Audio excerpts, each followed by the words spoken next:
I came here several times with my father when I was little, but stopped eating here as often after growing up. I hope the food here will be to your taste. Oh, don't worry! We haven't eaten at a hotel like this in a while.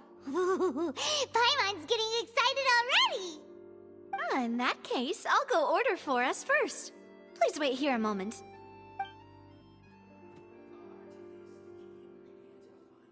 Ooh, everything looks so good!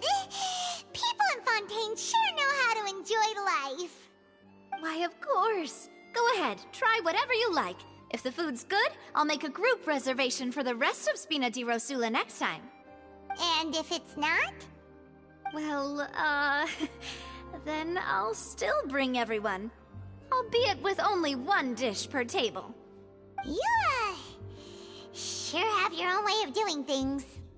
Oh, we called this a farewell meal, but we could also treat it like a victory feast, right? We did just win that case after all. Oh, true. Very true. In that case, boss, we'll have another 2 dishes. Huh? Paimon didn't mean that you had to order even more food.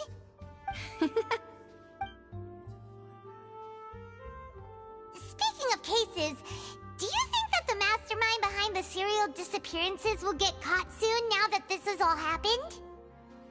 Well, we've certainly taken a big step forward, but I feel that's about it. We know that there's an organization that means to dissolve these young women, but we still don't know what they are really after.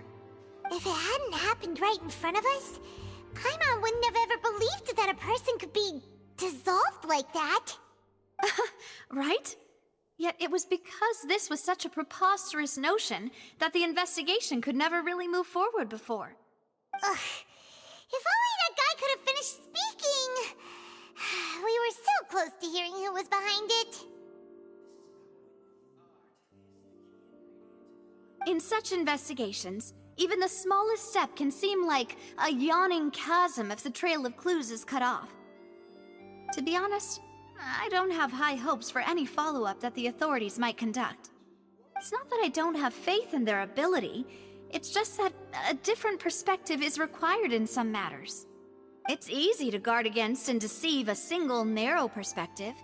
A shift in thinking is required at such times in order to produce a breakthrough. Which is exactly why the Spina di Rosula exist. Those highfalutin folk are not all-knowing. That's why we exist. To seep into the cracks where filth falls through, where their watch fails them. That's the kind of problems we solve.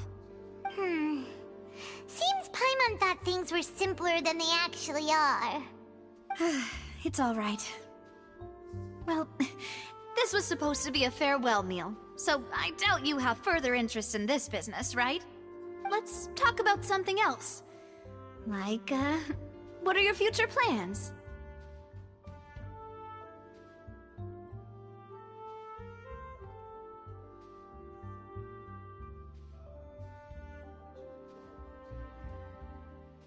That's true. We didn't have a chance to speak to her after the trial ended. It didn't really seem like the right time or place to do it anyway. I see. So, your primary objective, which has been foiled so far, was to have a chat with the Hydro Archon. I've heard that there's a long line of people waiting to meet Lady Farina. I suspect you'll be waiting for quite a while, considering that you missed your chance today. Yeah, we've heard that she's super popular here in Fontaine, and that it'll be tough getting any of her time. Well, would you consider some more, unique ways? Perhaps even methods of, let's say, questionable legality? Guess that's Spina di Rosula's boss for you. Chock full of sketchy ideas. Well, what did you have in mind? Well, one way would be to infiltrate a performance troupe at the Opera House, only to abandon your act at the play's climax and ask to speak to her after the performance. I'm sure Lady Farina would be eager to see the ending, and would agree in order to finish watching the play, don't you think? Could you suggest something a little more practical? This plan seems pretty hard to pull off. We'd have to go learn how to act, and acting's really hard. All right, here's another. Find a way to conceal yourselves under her bed. Then wake her up in the dead of night and demand answers. Don't let her go back to sleep until she answers all your questions. I can personally testify that this one works. When I'm sleepy, I'll do anything as long as I can finally get some sleep. That might work, but that's not really the problem. The problem is we don't want to get ourselves arrested. Ah, valid point. I overlooked that part. I was just thinking about leveraging a person's desire for sleep.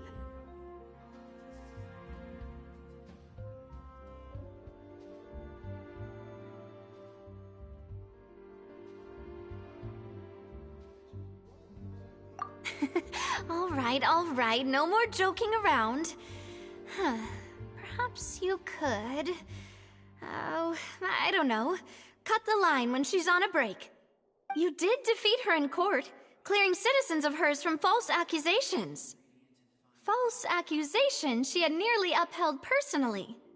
I imagine that she feels quite ashamed about the whole thing. You mean that if we catch her while she's on a break, she might be too embarrassed to refuse? Oh, that does make some sense.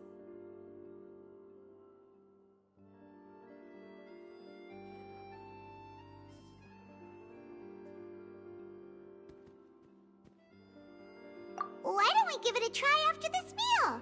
You know, strike while the iron is hot and all. Huh? Paimon, did you drink my Fanta? Was this your drink?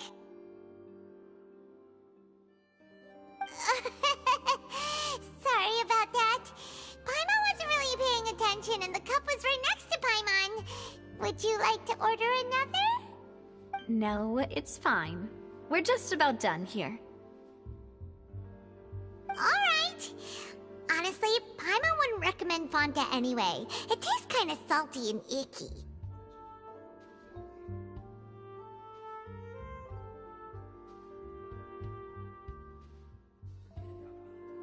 Is that so? Huh. Well, in that case, we'll have to blacklist the Fanta here then. If we're all finished eating, then I'll go pay. Yeah, we're stuffed. Thanks for the treat, Navia.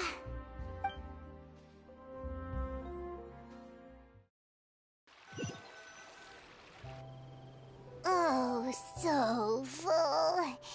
Paimon can barely float anymore.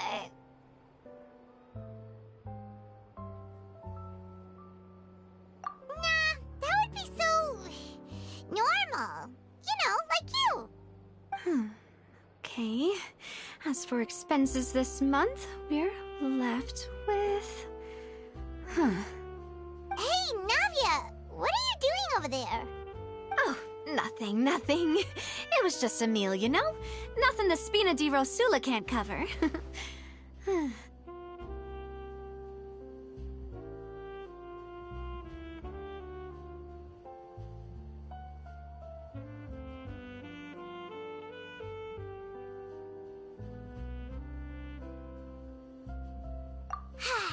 Let's get ready to try to meet the Hydro Archon again.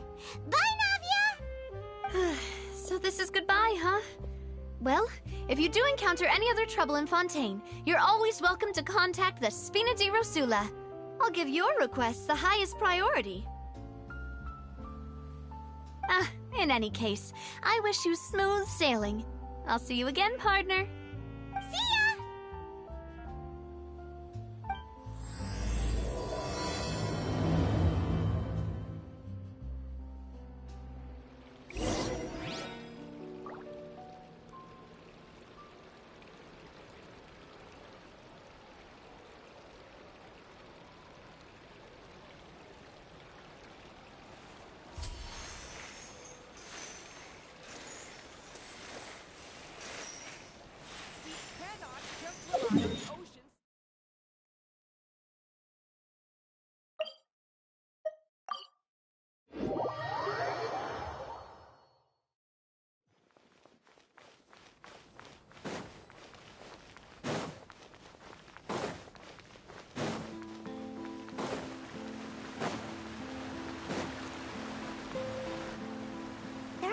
people around anymore. Looks like that boat we took to Araneas might have been the last one. Vache. Looks like we're back here again. Huh? Traveler? Are you hearing voices again? Ugh. That's kinda spooky. Are you sure we don't want to come back in the morning? Vache? Vache. Hey, why are you still walking towards it? There might be something nasty in the water. Huh? Hang on. Paimon can kinda hear a voice. It's calling for Vache, right? Hey, Traveler? Stop walking! Come on, wake up!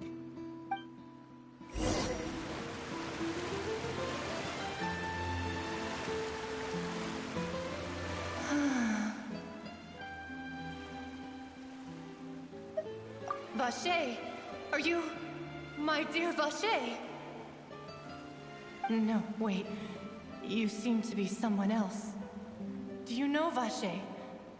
Do you know where my love is?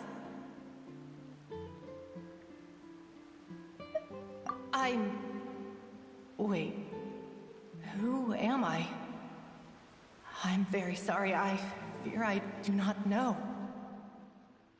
My memories feel like they have been washed away like a flood. So many fragments dissolved amidst the tide, never to be recovered. How much have I lost? How many things that I once held dear while on land have I since forgotten? Yes, that is what I was once. But now, I am but the consciousness of one who is lost, therefore. I do not know how I came to be like this either. I only vaguely remember being covered in light blue water, and then all grew dim.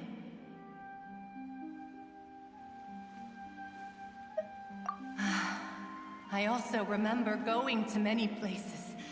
I loved adventure, loved exploring places of peril. No matter where I went, Vache would go with me. I loved him equally as much. But now, we can no longer go back. The pain of such parting.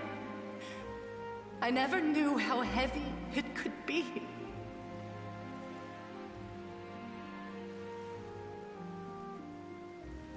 No! Our reunion no longer has any meaning.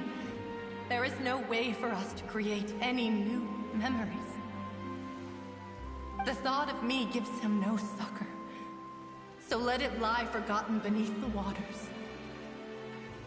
If you meet Vache, tell him not to look for me. Tell him to move on. That is the only thing I still remember.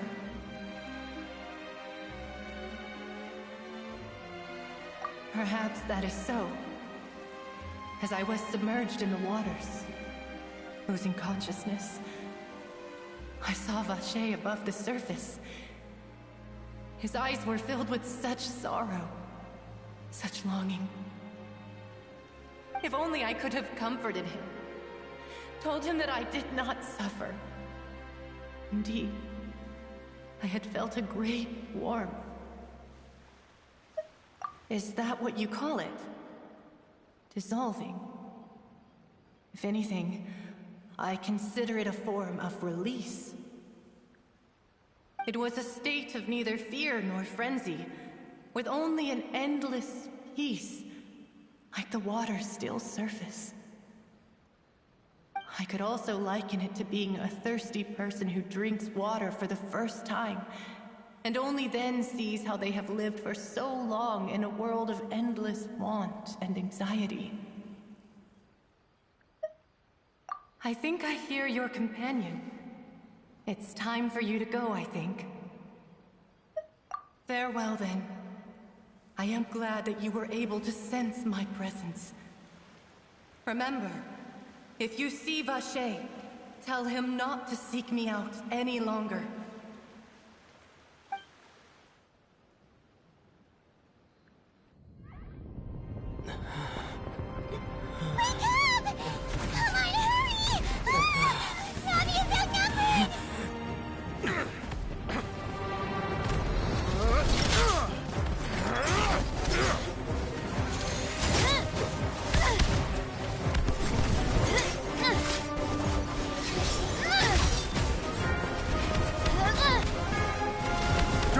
Look out!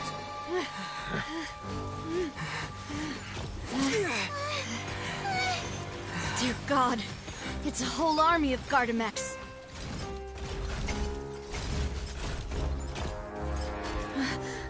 Chlorand?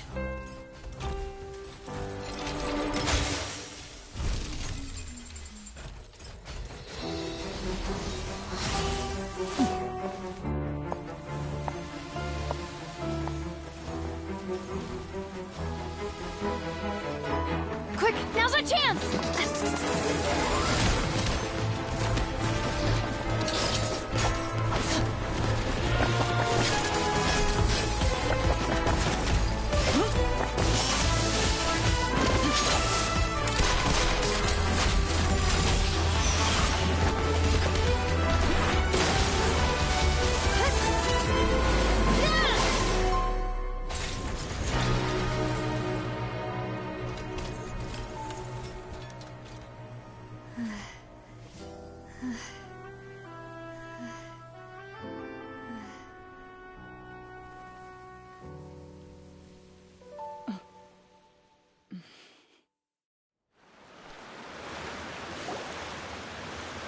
I should thank you for lending us your sword there, Chlorand. But before I do so, could you explain how you managed to show up here?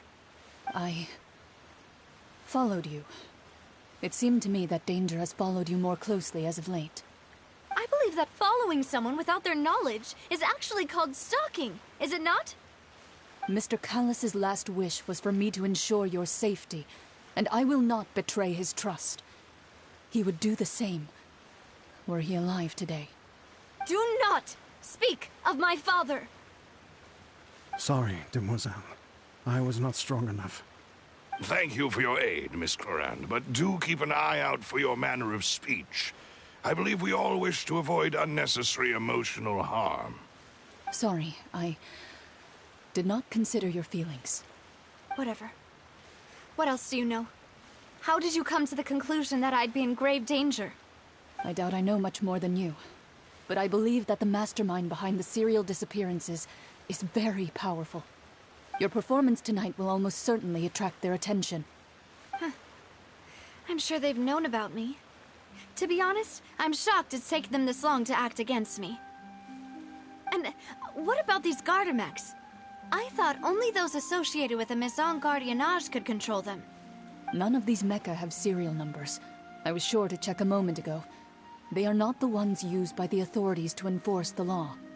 I can only conclude that some powerful or wealthy party must have obtained them via illegal means, deploying them as a private force of sorts. What? Your point being that they're out of Spina di Rosula's league, then? Yes. Be careful, and do not act rashly. I will continue investigating no matter what. We will bring the truth to light. That's my father's true last wish. Regardless, thank you for your help today, Chlorand. But if you get any ideas, tell me first. I don't much appreciate being followed.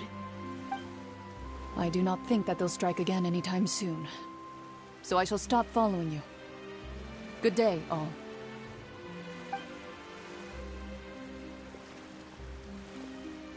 Right. I suppose that's the best news we've gotten today. Demoiselle, I believe that Miss Chlorand was being sincere with you.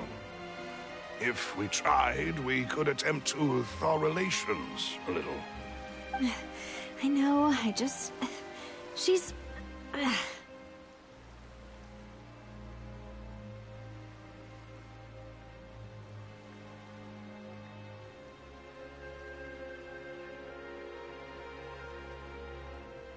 Oh, thank goodness! Paimon thought we were done for!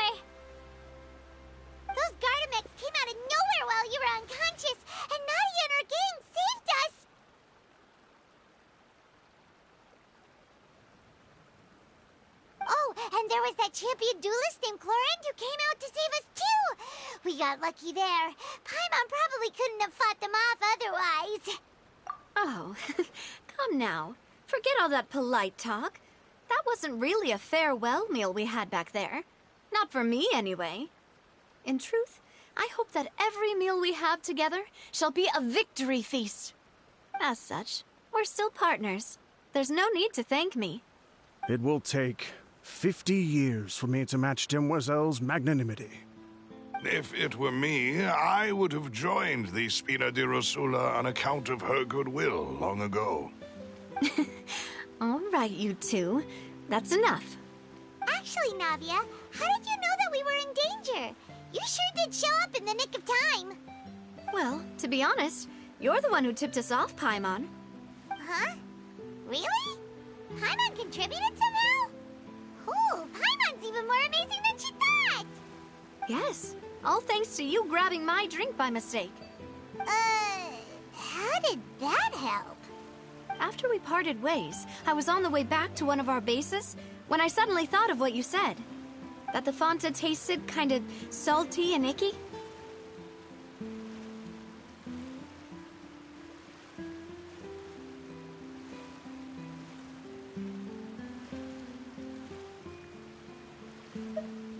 Fonta only comes in sweet flavors, so how could it have tasted salty? The color of the drink, if I recall, had also been a bit off. So the Fonta had been spiked with water from the primordial sea? Yes. So, if you hadn't drunk that cup for me... Spina di Rosula is preparing the grandest of awards for you as we speak for saving the boss. Huh. Really?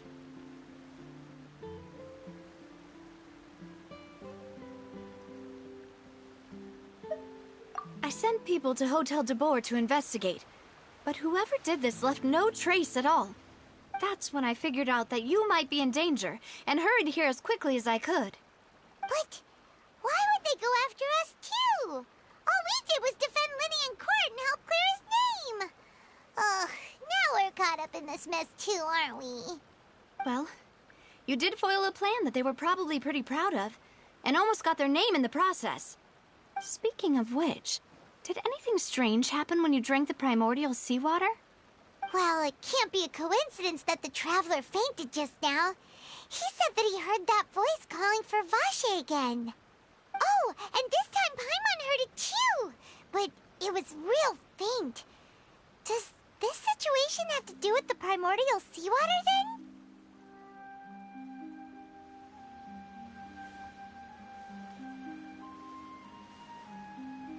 Does that mean the primordial seawater raises someone's sensitivity to hydro when it's used on people who are not from Fontaine?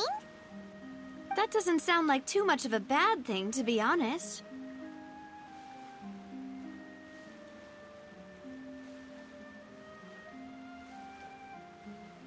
New intel? While you were out cold? Well, let's hear it, shall we? Oh, that is important. Vache. That name doesn't ring a bell. I suppose he hasn't stepped forward as a witness in court lately. Since he saw that young woman dissolve, he was at least at the crime scene. But he never gave testimony or any information regarding people dissolving in the primordial seawater. Could he have been threatened?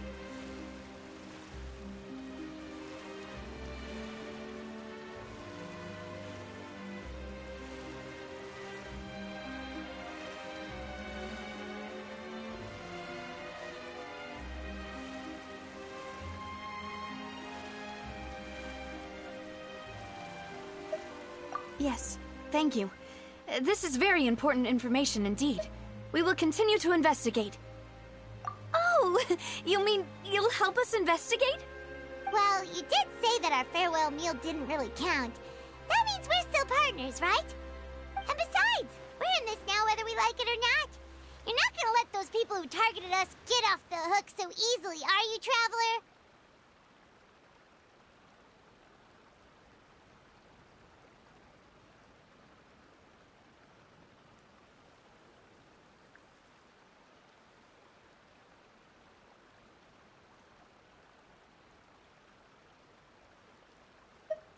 Demoiselle, do try not to look quite so pleased. You are the face of Spina di Rosula, after all. You talk too much. Well, in that case, let's head back to one of our bases, shall we? I'll arrange accommodations for you.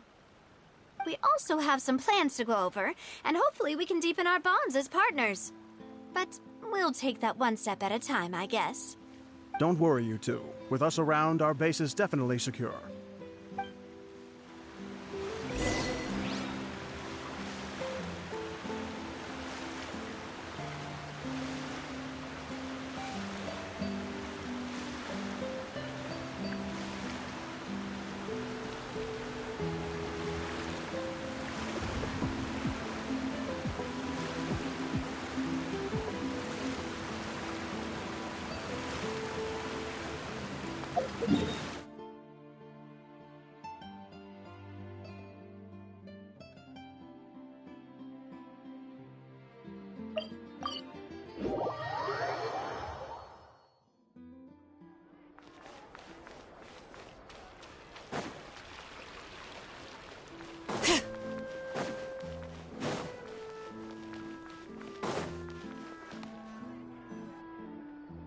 It's right up ahead, but let's make sure we weren't followed first. I've been keeping watch, Demoiselle. I haven't spotted anyone suspicious thus far. Very good. But let's not let our guard down for now. I shall find rooms for our respected guests. Thank you, Malus. Now, let's continue, Traveler.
This is your base? It's not quite what Paimon imagined. Your accommodations have been arranged. Under the present circumstances, I can confidently say it's the best we have.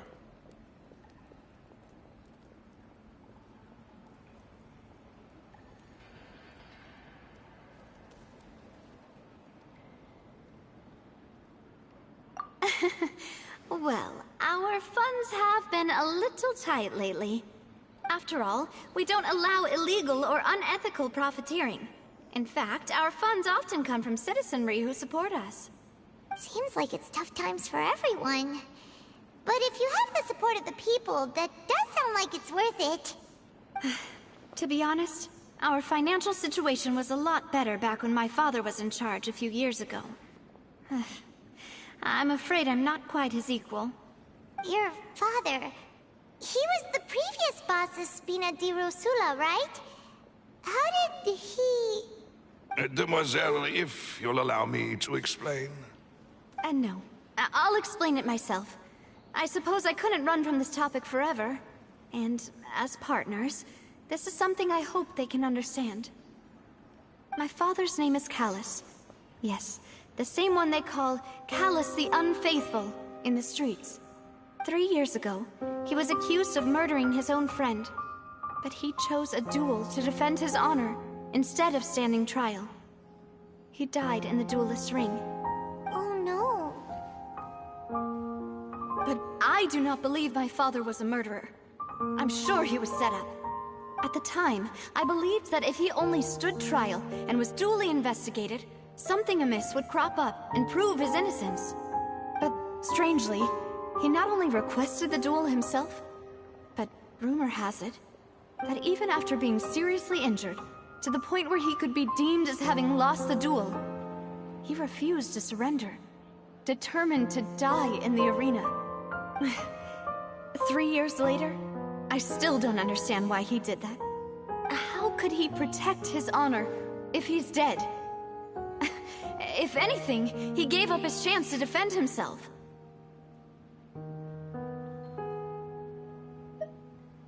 The closest piece of info I have is that my father had been investigating the serial disappearances case at the time of his death.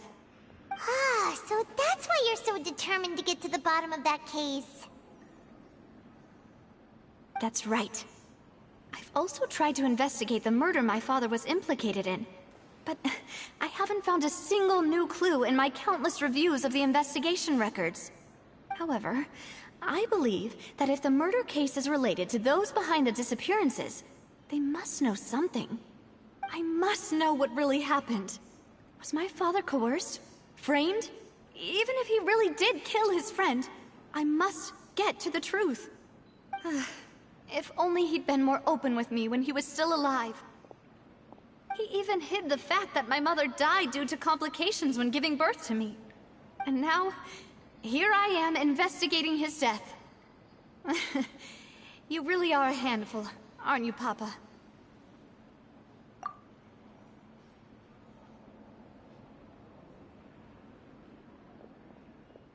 Demoiselle, please, if there is anything I can do, anything at all. I also will never believe that Master Callus murdered anyone. There are none whom I respect more than the two of you, Demoiselle. Master Callus did so much good in life, yet all it took was one murder case for him to be dubbed Callus the Unfaithful. Even our supporters decreased greatly due to that incident, hence our strained finances at present. Wait, if Callus was such a good man, wouldn't people at least be a little suspicious when he was accused? No. Perhaps people just revel in that kind of drama. It's not something exclusive to people from Fontaine, really. Everyone's like that. People love watching the evil turn over a new leaf, but they also enjoy watching good people fall into an abyss from one slip-up just as much. But how could... never mind. If Callus was really falsely accused, we have to find the truth. He didn't deserve to have that happen to him. There is one other thing. Master Callus's opponent in the duel was Ms. Clorand. Oh, her? Well, then, isn't that as good as saying that she was the one who killed him? Yeah, that's not the sort of thing that you can just let go and move on from. Ms. Clorand has always placed great emphasis on the honorable nature of the duel. If her opponent doesn't yield, she will not stop either. She knew Master Callus beforehand and greatly respected him, but seeing how he was resolute in the arena, there was only ever one choice she could have made. It's not that I don't understand her at all, but I just can't deal with this yet. Don't worry, Navia. Paimon knows how you feel.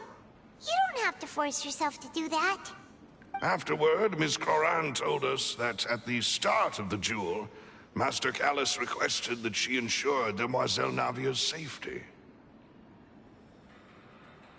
Yes, that is our understanding as well.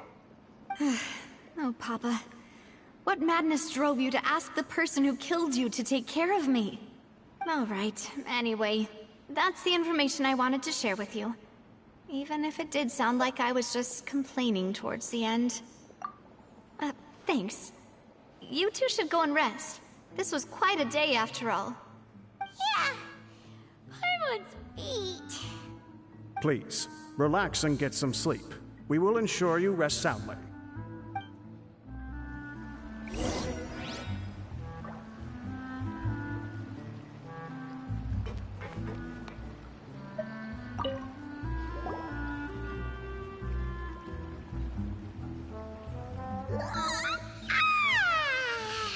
Paimon slept so well. This place feels almost too safe. Huh? Navia? Where did the other two go? I sent them back to Poisson. It's Spina de Rosula's place of origin, and where we have our headquarters. There's not much for them to do here at the moment. Paimon gets the feeling that you're just trying to get them off your back. But never mind that. When did you get back? Were you waiting here the whole time? No, I just returned after going out for a while. I did some investigating yesterday regarding the name Vache. Wait, so you didn't sleep at all?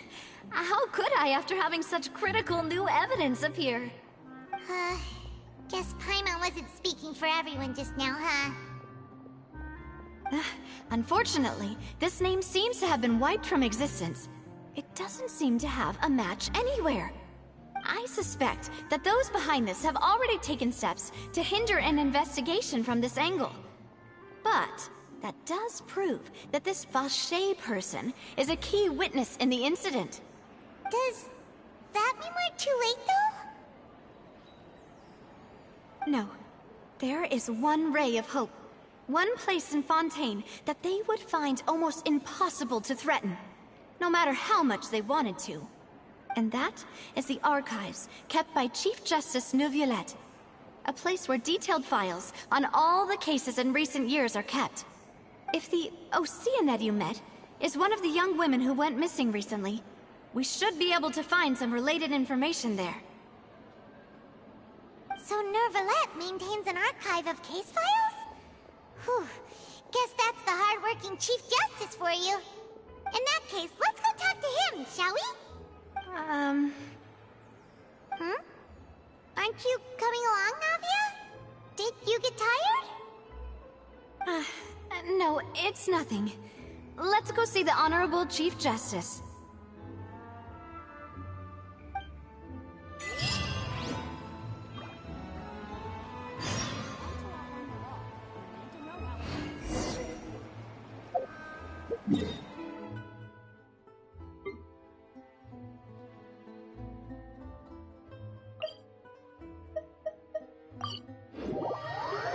The Palais is right up ahead. Come on.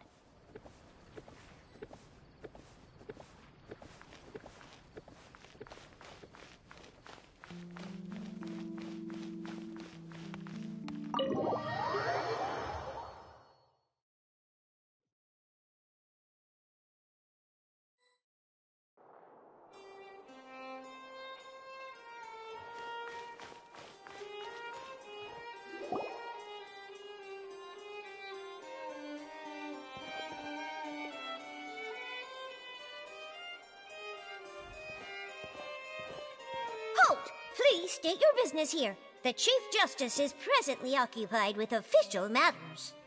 Huh. This place does look pretty heavily guarded. Guess that proves that Neuvillette's files are really secure. Hey, don't you recognize us? Huh? Who are you?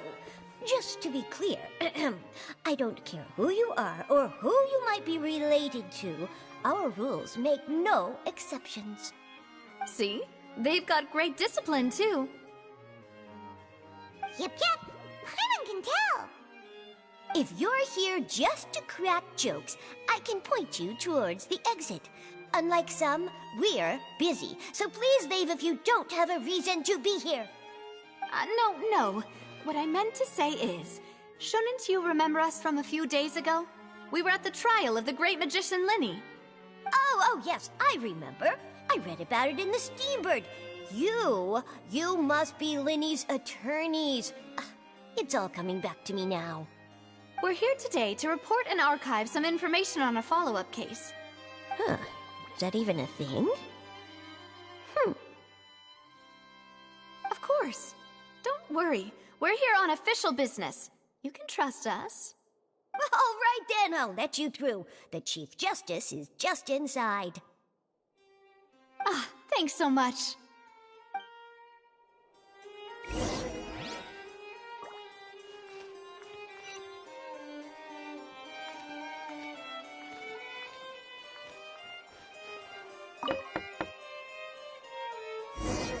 Please come in.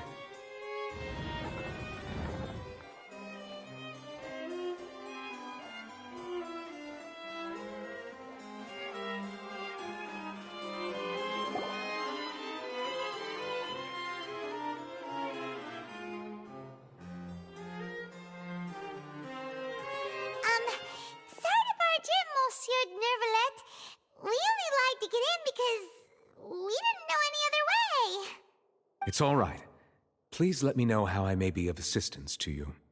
So you're not mad at us? We're looking for a man called Vacher. He may have been an eyewitness in the serial disappearances case. If we can find him, we may be able to unearth some key information on the case. Ah, I see. In that case, please wait here a moment while I browse through the files.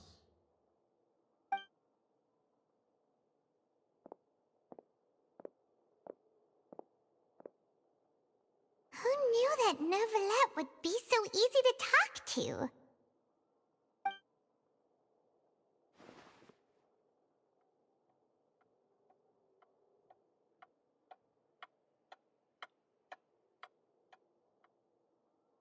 Unfortunately, I'm quite certain that no one by the name of Vacher has been involved in any case, criminal or civil, in the past several years. There are no records of him either in the files or in my memory.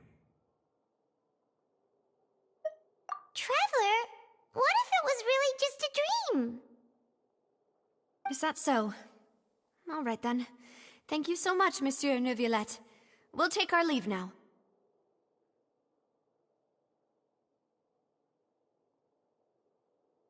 Ahem.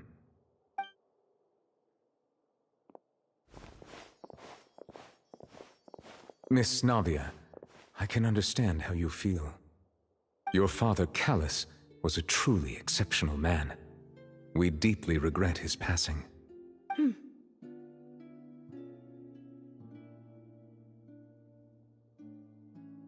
And what are you trying to say, Monsieur Neuvillette?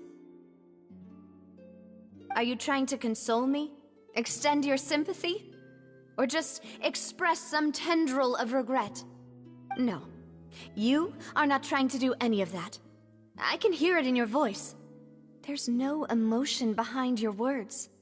You only said those things because you felt like you should. It's just like last time. After my father took his place in the duelist ring, I pushed through the guards to talk to you as a last resort. You even told me then that you thought there was something fishy with the case, yet you still allowed the duel to go ahead. In your eyes, the value of a human life is nothing compared to those cold laws you hold so dear. If you truly regret my father's death, then why didn't you call a stop to the duel? Why didn't you give me the power to stop him from throwing his life away? Why did you just let him die, despised and hated by all? Everything was hanging on a thread at that moment. Just the tiniest effort could have changed everything. There are still so many things I never got to tell him. So many questions he still owes me answers to. If you really have no heart, then just look me in the eyes. I, Navia, will show you the true meaning of regret. I'm sorry, Miss Navia. You and my father are truly alike. You keep all kinds of things in your heart and never say a word to anyone. It's not so much that you can't feel, but that you would never express anything. Oh well. In any case, everyone already knows full well the apathy of the Chief Justice. My apologies for taking my emotions out on you, Monsieur Chief Justice. Let's go, Traveler and Paimon.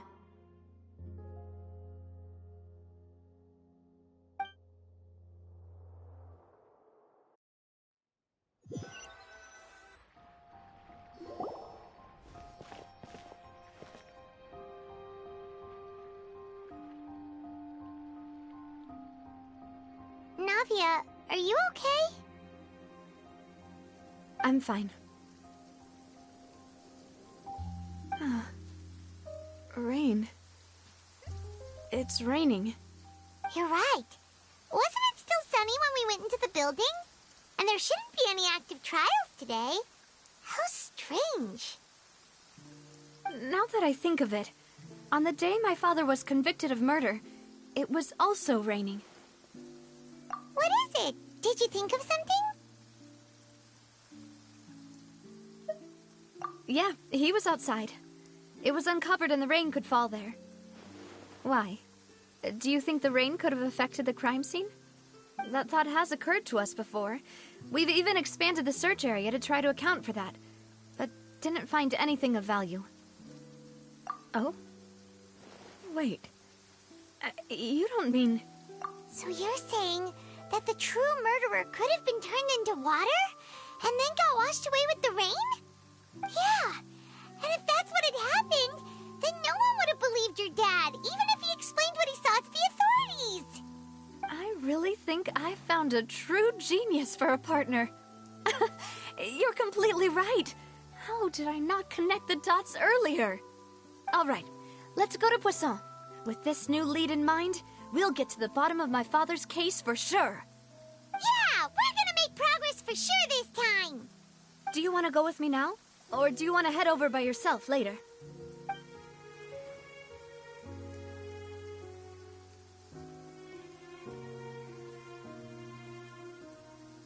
Great. Let's go then.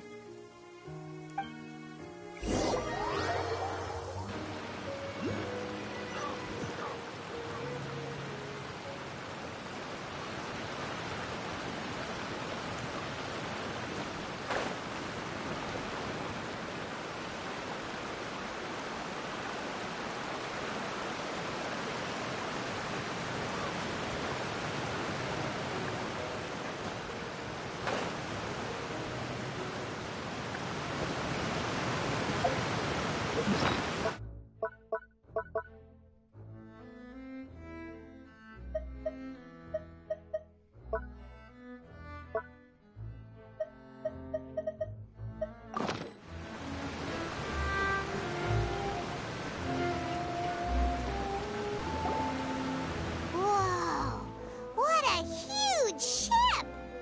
Why would a ship be anchored at a place like this?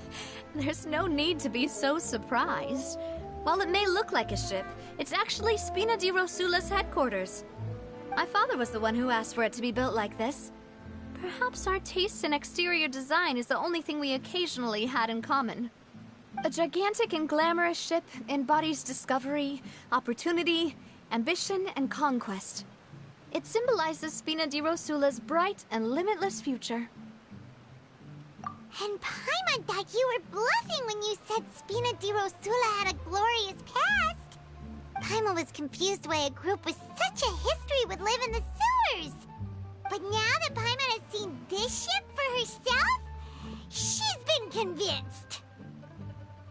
Well, Poisson is where Spina di Rosula began, after all. It's our main base, our home.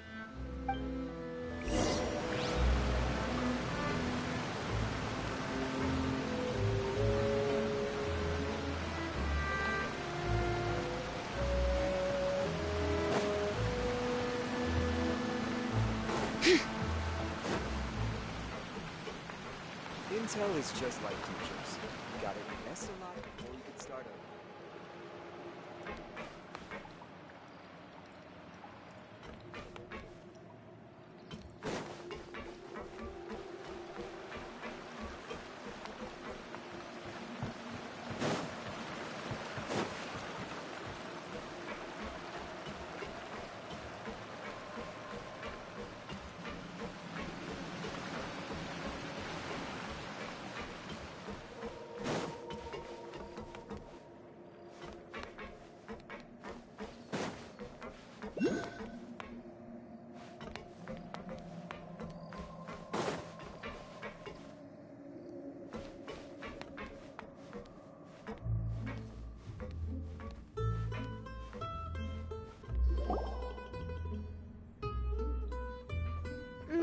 Boss, we're back!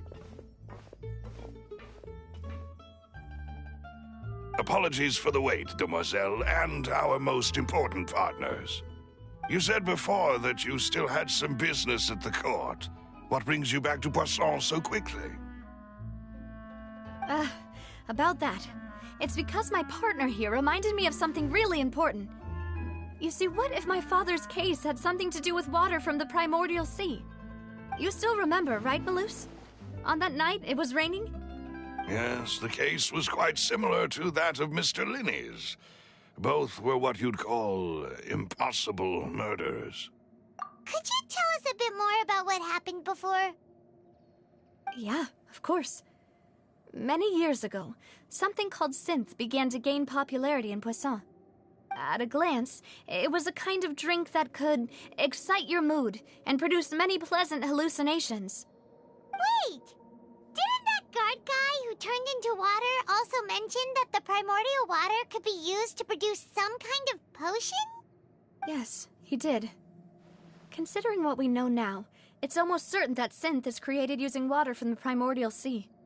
If you drink synth for an extended amount of time, you'll suffer many side effects, such as losing the ability to focus or control your emotions.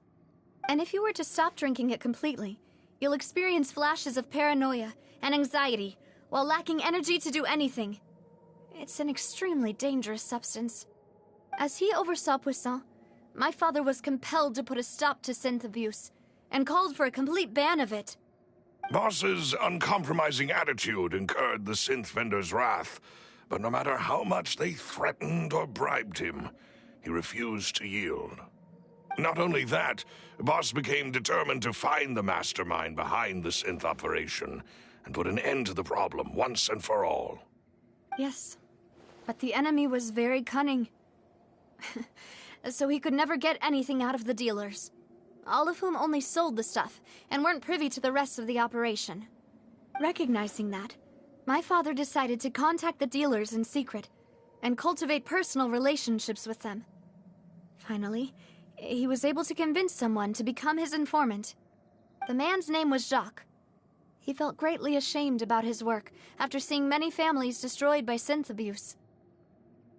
That night, my father hosted a banquet at his countryside estate. He planned to meet up and exchange information with Jacques over some food.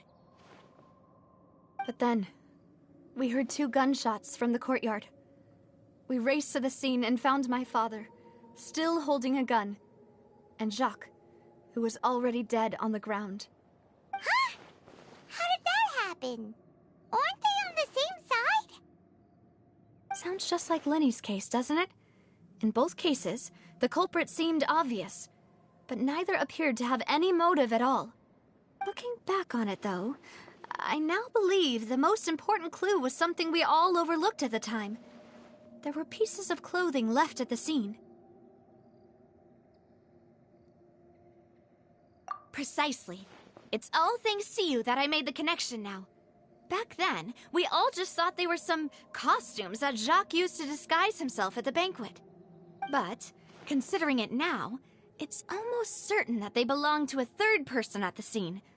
With one extra person, we'll also need to reconsider why the 2 shots were fired. You're right. We still don't know what happened. But my intuition tells me that we're on the right track to figuring it all out. I'm finally headed towards the truth. Jacques was an empathetic man who was infinitely remorseful for his past actions. It's unlikely that he turned on Boss with 0 warning. I think this third person is probably the key to the full truth.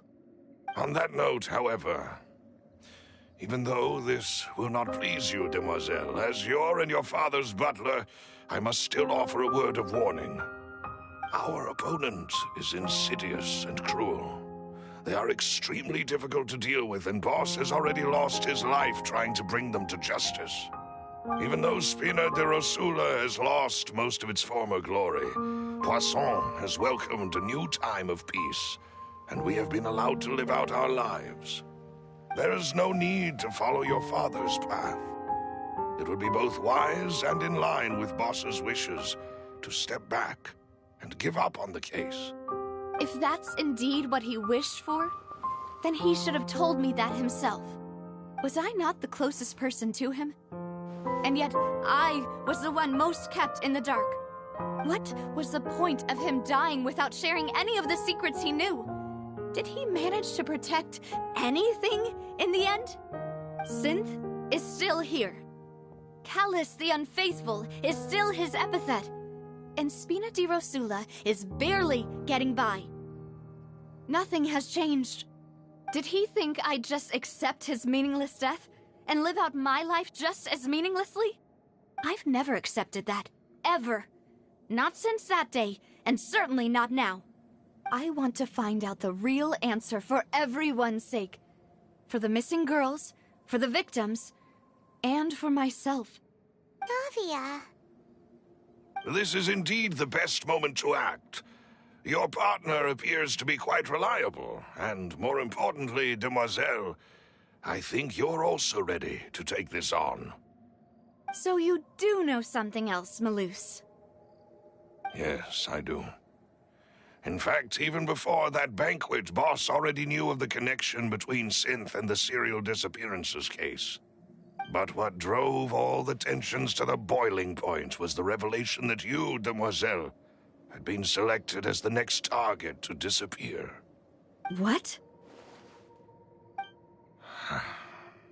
Boss also didn't tell you that he had been diagnosed with a rare illness. The doctors told him that he had no more than 5 years left to live. And the serial disappearances case caused him great anxiety. 5 years was nowhere near enough time to resolve this long-standing conflict. But once he passed away, all the danger would pass on to you. Knowing all of this, he decided to use one final intimidation tactic before his death. He claimed to have already gotten his hands on some key incriminating evidence for the other side, and even told some members of Spina di Rosula about the details. But as long as you remained safe, he would not share the evidence with the public. If something were to happen to you, then he and all those he told would immediately expose all they knew about Synth and the disappeared victims. Right, so nobody would be able to get off scot-free. As we've seen, Boss's tactic has worked. Even though Boss has been gone for a long time, the other side has not tried to take Demoiselle's life. No, I don't believe it. He never appeared to look sick to me. No father wants their daughter to see them weak and haggard, especially someone as proud as Boss. To him, dying in a duel and suffering lasting dishonor as the Unfaithful was still far preferable than losing face in front of his daughter. So he chose to die in silence, so that he could protect me. I'm afraid you're not understanding this correctly, Demoiselle. What Boss wanted to hand to you was not a parasol, but a sword. If Boss's spirit could hear you telling me that you want to find the answer for the sake of everyone involved, I'm sure he'd be extremely proud. That fool. Couldn't he have just given it to me straight? No. He might have set up everything precisely because he never thought I'd be able to understand him. Is that the amount of confidence he had in me? And what if I was never able to make it to where I am now? Yeah. I suppose that's true. With the way he'd set things up, if I had wanted, I could have just lived out my life without a care in the world. But thankfully, he rarely talked to me about complex matters, and thus understood little of me as a person. In this case, he really didn't need to give me an easy way out. Malus, what was the key evidence that he shared with you? It's the location where Synth is produced. Essentially, it's the enemy's headquarters. When he was threatening the enemy, Boss didn't share the specifics of the incriminating evidence he found. But if you want to use it against the enemy, you'll still have to take several things into consideration. Why? why? If we know where the place is, can't we just go storming in? You mustn't forget that we're fighting against a mysterious and dangerous organization that's been in operation for decades. There's no telling what might be lying in wait at their headquarters. We also have no idea what kind of evidence we may be able to find inside, nor what people we may be able to capture. But a single visit to their headquarters would be tantamount to a formal declaration of war. The worst case would be that we leave empty-handed, but also open ourselves up to full retaliation. Then, in that case, why not work with the Fontaine authorities? Well, you saw one of them dissolve during Mr. Linney's case. We have no idea just how thoroughly they may have been infiltrated. Huh. That's true. Seems my father really had no choice. But things are different now. It should be a lot easier to prove the other side's guilt, now that we've connected Synth with the disappearances case. You sound like you've put a lot of thought into this, Maloose. I am the butler, after all. I live but to serve the boss and Demoiselle's will. I've always been willing to take on any kind of risk for your sake. But considering my relative lack of ability, I've spent my time keeping secrets, performing basic investigations, and waiting for the right time to come. Thank you for all of that, Maloose. Have you discovered anything new in the past few years? Let me think. One conclusion I came to was that the enemy must be quite familiar with Spina di Rosula, or at least have an informant planted here. When I announced orders to the organization's members on Demoiselle's behalf, I used to deliberately keep a few people in the dark and observe the reactions of the synth vendors. If the vendors didn't change their plans, then the individuals informed of our orders must be innocent. If the vendors packed up and fled, however, then someone must have given them the news. After several rounds of testing and investigative tracing, I've narrowed the suspect list down to 3 people. The first is Florent, Spina di Rosula's senior advisor. Huh? Florent? Yes, surprising, isn't it? He was one of the people Boss trusted the most, which also means that he was someone who understood Boss really well.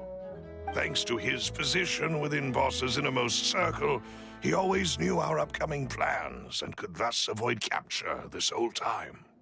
There's someone else like him too. Marcel, the head of Confrérie of Cabrières. Uncle Marcel.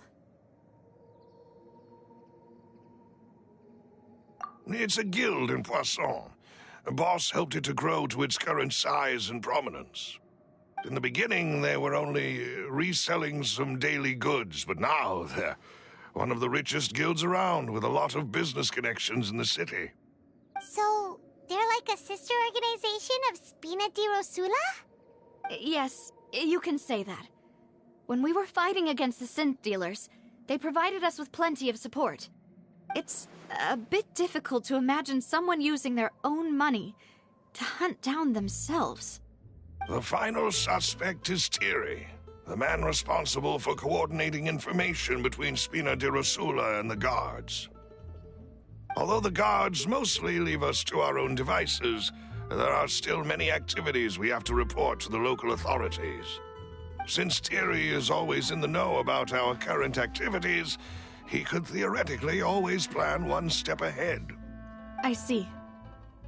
These are all people who I communicate with quite regularly. To think that the enemy we've been fighting against has been right next to me all along, among those I trust the most. It's almost too hard to believe. If you want to investigate them, please take every precaution to not alert the quarry. Judging from our experience, the enemy is extremely cautious. Of course. And thank you, Maloose.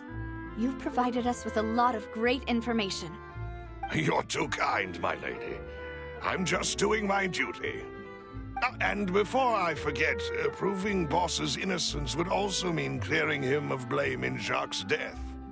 After that incident, Jacques' wife and daughter were taken into the Spina's care. They still live in Poisson today. If it might help, you could also pay them a visit. I can make the necessary arrangements. Oh, thank you so much, Malus. You really are the best. A new case awaits, my dear partner. I hope we can work together to uncover the truth and end this case once and for all.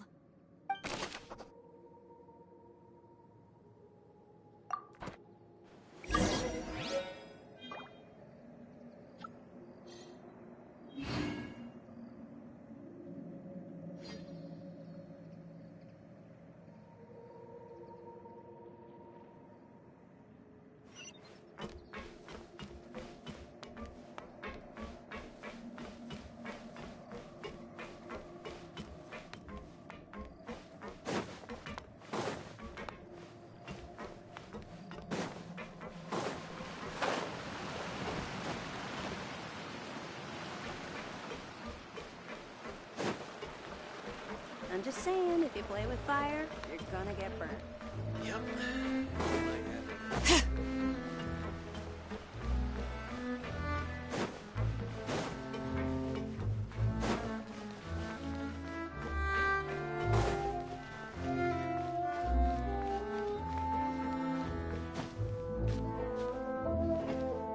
Bring it!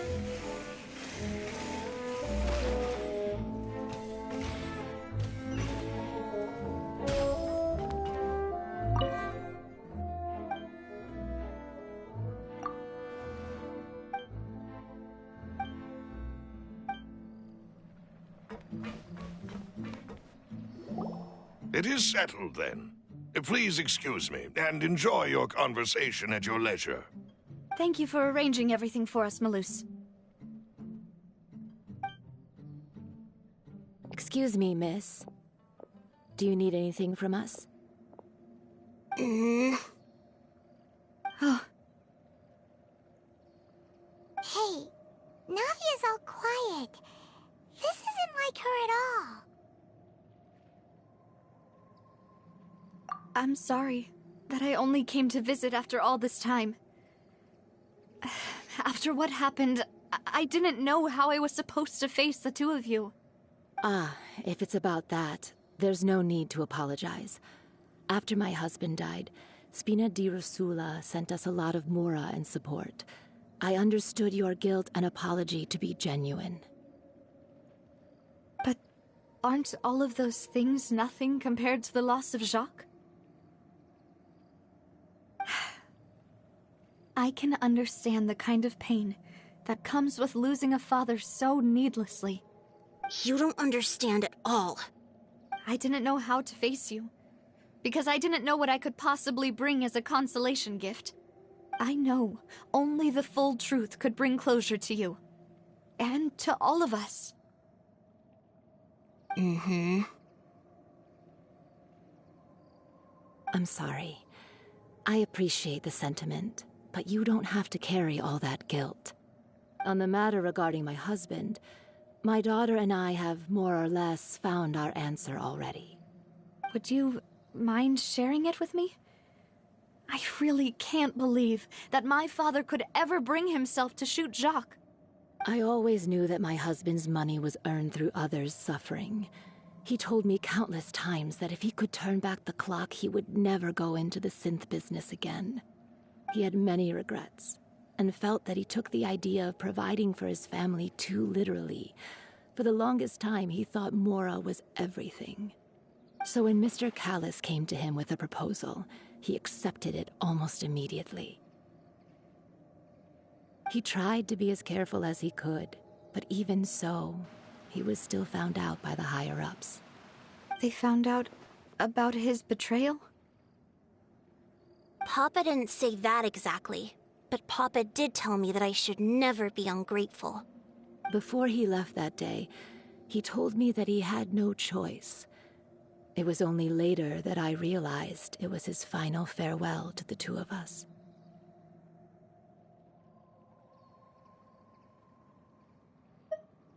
I don't know that for sure, but you could say that's the conclusion I eventually came to.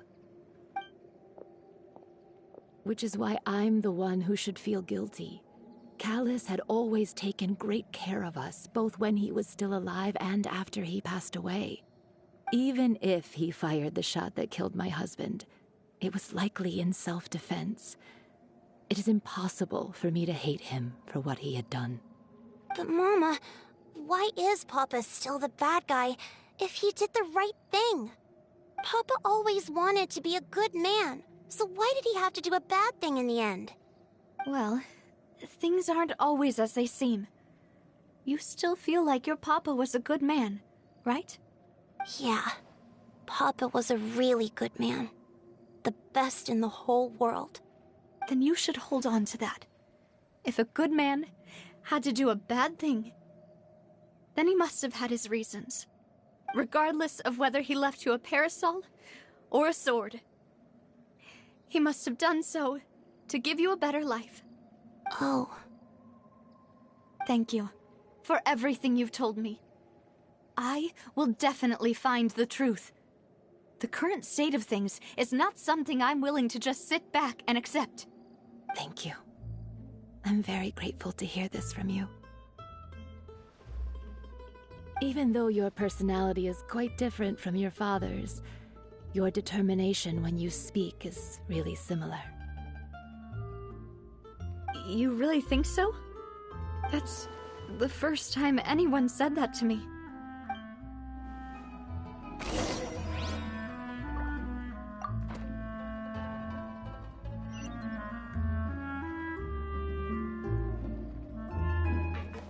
Are you okay, Navia?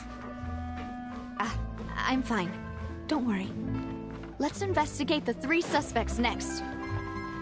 Florent should be nearby, and we should be able to find Thierry and Uncle Marcel in the city. I'll get myself together on the... Greetings, boss. How may I be of assistance today? I'm sure you've heard about what happened at the Opera House. Someone got turned into water right in front of us. Yeah, I've heard. With something that dramatic, I'm sure journalists will milk it for all it's worth. And it'll be all the talk for the next several weeks. It also reminded me, on the day that the incident happened with my father, it was raining outside, and we found some clothes left at the scene. After my partner here put the dots together for me, I feel like we should try to reopen his case. Can you do me a favor and try to recall what happened that night? Let me think. Mr. Callus was feeling pretty upbeat that day. So he was drinking and bantering away with us at the table. After that, he told us that he wanted to go get some fresh air. So we let him go without thinking much of it. Who knew that we would hear 2 gunshots ring out right after? My first reaction was that Mr. Callus's life was in danger. So I grabbed my holster and made a mad dash toward the scene. But when I got there, it was already too late. Mr. Callus was standing over a dead body with a gun in his hands. All we could do was look back and forth at each other, not knowing what to say. So you also remember 2 gunshots then? Indeed. The guard said that the first shot didn't hit anyone, while the second killed Jacques. But I've never really bought that explanation.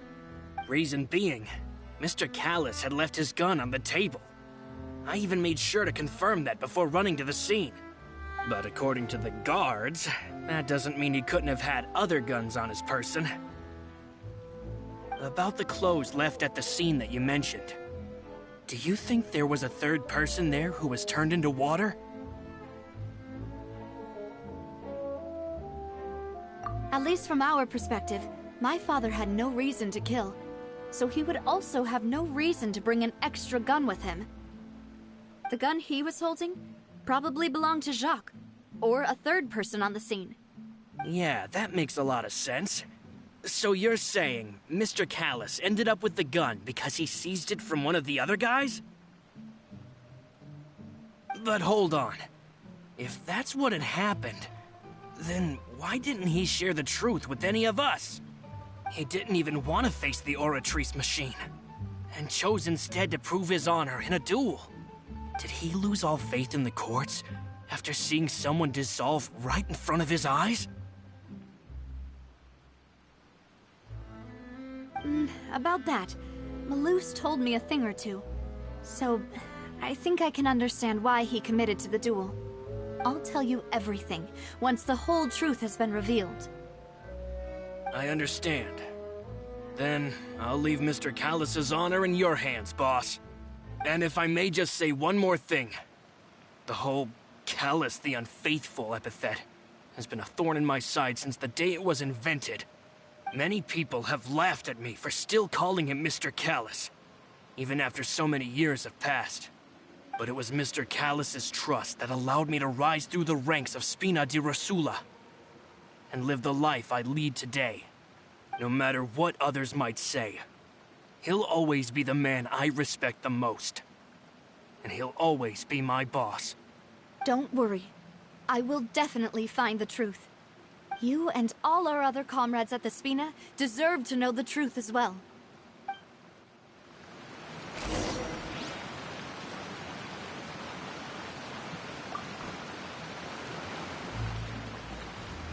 is just like teachers. You gotta invest a lot before.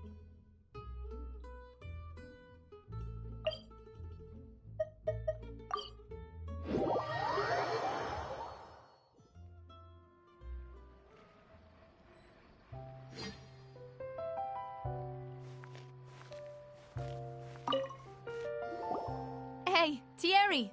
It's me! Oh, now, what brings you here, Miss Navia? I've heard that you made quite the name for yourself at the Opera House. Oh, so you've caught news of that already. Oh, okay. Hey, I'm also a member of the Guards, you know. The way you make it sound, people would think I was sent off to Poisson because I had done something wrong. Are you sure there isn't a little bit of truth in that? Under normal circumstances, shouldn't you have been called back to the city already? I mean, where I work is really up to me. Let's just say I enjoy the ambiance of Poisson. Callus did a fantastic job running the town, building Spina di Rosula from the ground up and clearing many obstructions in my way. It would be next to impossible for me to find a similarly easy but high-paying job in the city. Anyway, enough chit-chat. Are these two friends of yours? You, here for some formal business? Yes. These two are my partners. What happened at the Opera House made us realize that Linny's case and my father's may be related. We're trying to reinvestigate the details of my father's old case. Ah, I get it. You think there might be more to the case now that we know people can be dissolved into water, right? I was also flabbergasted when I first heard of it. If you want to go through the original files from your father's case, I can help you look for them. That'd be much appreciated. Thank you. Actually, I have another question. Do you have the authority to dispatch Gardamex? Of course. Without them, I couldn't possibly handle Poisson on my own. Why do you ask? We definitely can't use them to forcefully get more evidence for your father's case. Well, you see, just recently, we were attacked by a horde of unnumbered Gardamex in the city. So, if you hypothetically wanted to do something against me, all you would need to do was get rid of the mecha serial numbers and send them after me.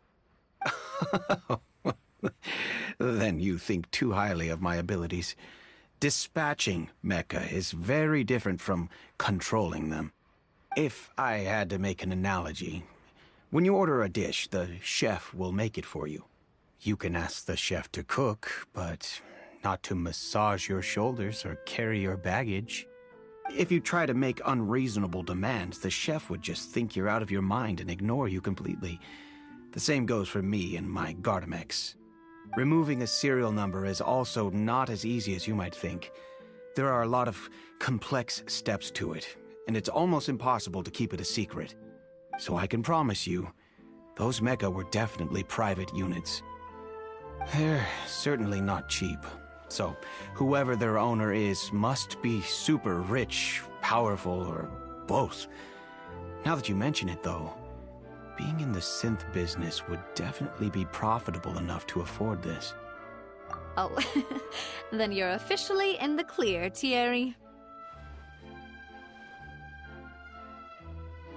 Oh, well, thank you for the vote of confidence, Navia. Jokes aside, I'd like to wish you all the best with your investigation. I'll be staying in the city for a little while, so just come find me if you need any support from the guards.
Hello. How may I help you? I'm here to see Marcel. Could you please let him know? You can just say Navia's looking for him. Sure. I will let him know right away.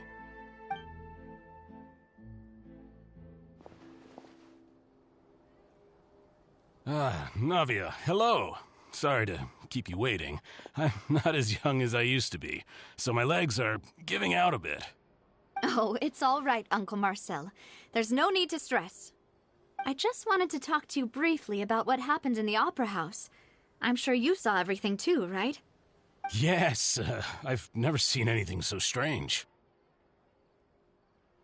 Oh, you were at the Opera House too? That's right. I went there with Navia to see the magic show. Who knew it would turn into a whole murder mystery?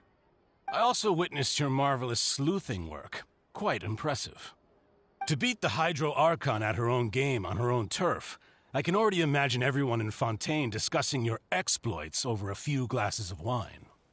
Oh, Paimon doesn't want to become the talk of drunkards. Apologies. It's just how Fontaine is as a nation. Everyone loves drama and theatrics. Uncle Marcel, you've also noticed that other thing, right? The fact that humans can dissolve in water? Yes, I was reminded of your father's case right away. Is that what you're investigating now? Exactly. I still don't have much solid proof, but I can sense that the other side has already begun to act. Oh, and what makes you say that? We were attacked on Araneus by some unnumbered Gardamex. And there was also an attempt to get me to drink water from the primordial sea. If not for the vigilance of my partner, I probably wouldn't even be here talking to you right now. Oh, you're giving us too much credit. Wasn't it you who protected us? Alas, it seems things are heating up again. The peace that Callus sought so dearly will soon become a thing of the past. But rest assured, Navia, Poisson will always remain a safe haven for you. If you're scared, you can always return there. If anyone dares to lay their hands on you there, the Confrérie of Cabrières will use its funds to the last Mora to bring them to justice. Thank you, Uncle Marcel. But I don't intend to go into hiding. I'm going to strike while the iron's hot. Do you have any new thoughts on my father's case? About that. Sorry, my age is catching up with me, so it'll take me a while to recall my memory.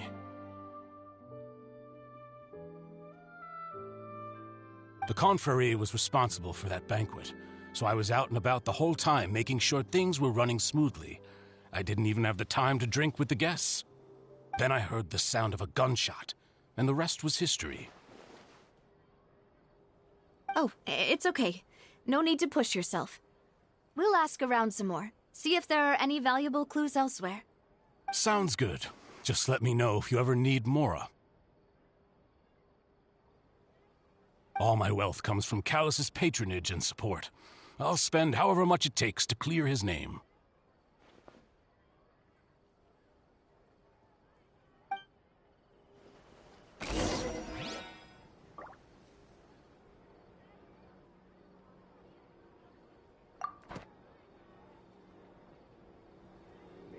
skilled. This can work. I'll just treat them as new samples.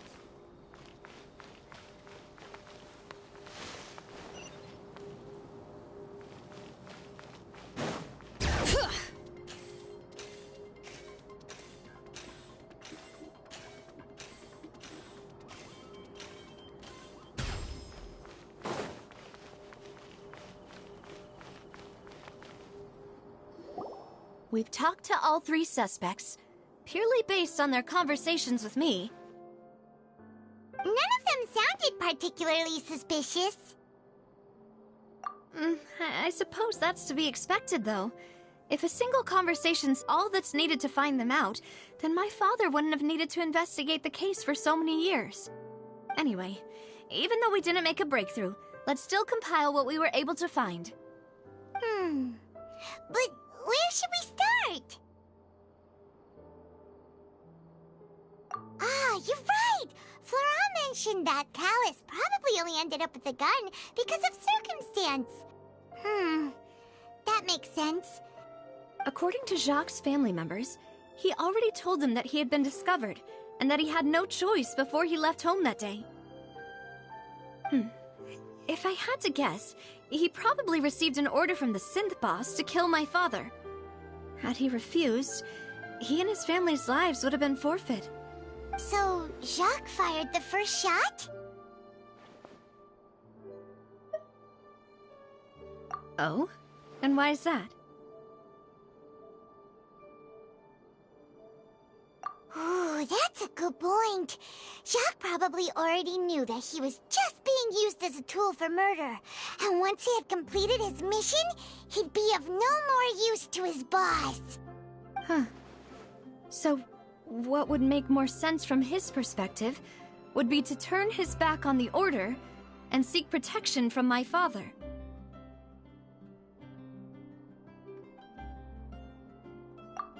Makes sense. But without evidence, that's still just a theory. Besides Jacques, the attack from the Gardamex has been bothering me quite a bit as well.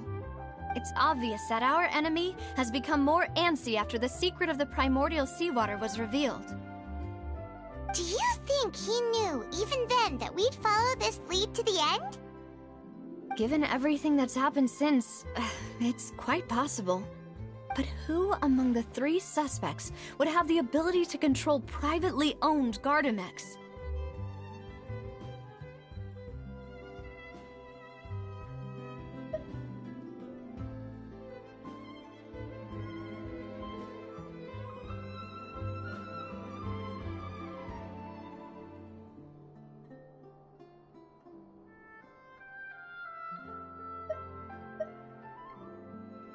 Thierry, you say? It is possible that he's figured out a way to convert the Gardamex for personal use. But I didn't feel like he was lying when he was talking to us about the mecha. I also don't think he'd be able to keep that kind of tampering under wraps. Yeah, had he actually tampered with the mecha, we'd be able to prove it with a simple check of the guard's inventory. If the mecha were taken from the guards, it should be pretty easy to find out when and how that happened.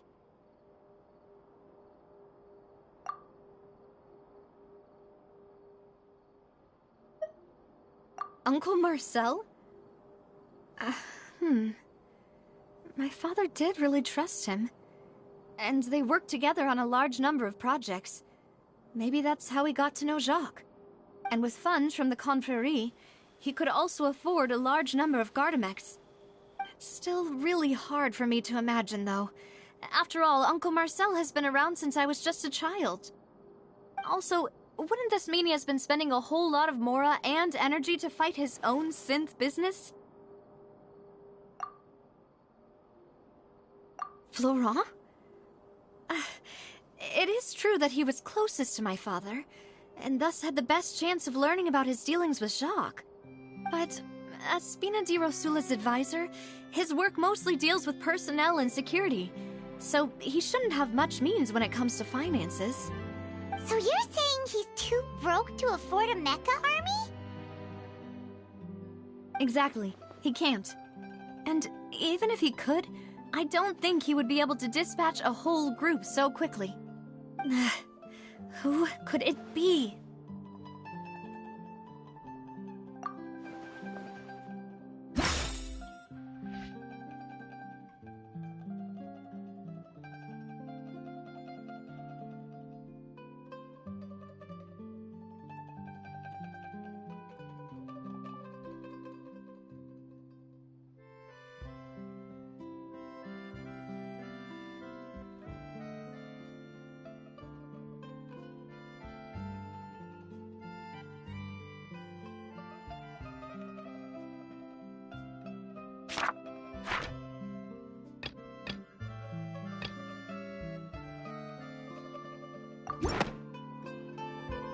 You know, if you think everything through, Uncle Marcel is indeed the most suspicious of them all. Could we be missing other suspects? Malus didn't know about the people turning into water thing when he narrowed it down to these three, did he? Malus has always been very reliable, and his judgment of others' trustworthiness has been fair and well considered.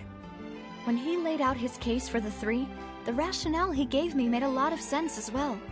The suspect is knowledgeable about the Spina's internal affairs, has the means to dispatch Mecha to assassinate us, and possesses significant intellect and foresight. Even if I don't want to believe it, I'm starting to see how things could all tie back to Uncle Marcel. Well, we still have another trump card on top of all the theorizing and speculating.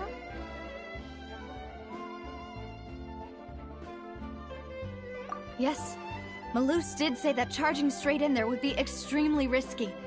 But we don't have any other options right now. We need far more solid proof before we can hope to go charging in on our enemy. Navia, here you are. Oh, I've been looking for you. Huh? Aren't you the guy from the guards? Did something happen? Yeah. News came from Irenaeus just after you left. We've got another trial on our hands. Wasn't that place built specifically for holding trials? What's so newsworthy about this one? I know. But they said the person they're putting on trial is a Fatui harbinger called Tartaglia. What? Is that someone you know? Yeah, we know him. Maybe even a little too well. Well, he's been accused of being the true culprit behind the serial disappearances case. It's absurd, don't you think? Wait, how? None of our investigations have had anything to do with him. That's what I thought was strange about it, so I came to tell you the news right away. If the charge against him stands, then it'll be next to impossible to get the guards to support any of our planned investigations. Right, because they'll think they've already found the culprit. Yeah, and it'll be a lot harder then to clear Mr. Callus's name. I understand. Well, partner, what do you think we should do? We still haven't found any conclusive evidence.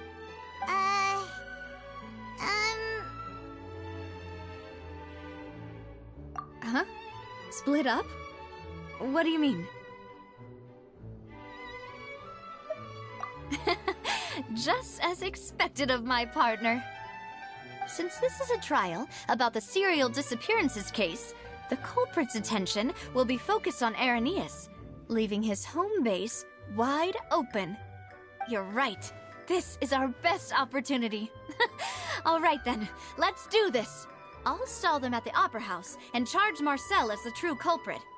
I won't have any chance of making that charge stick, though, unless we find more evidence.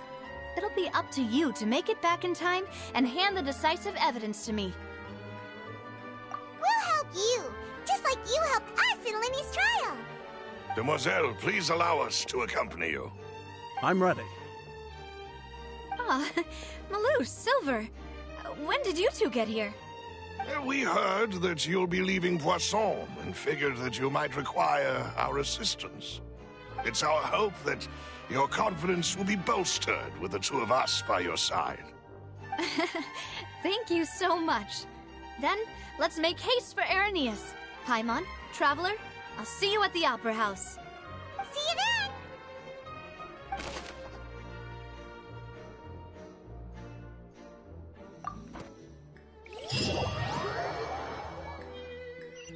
Now that Navia has set out for Aranias, we should also get going. The location has already been marked on the map, so let's head over.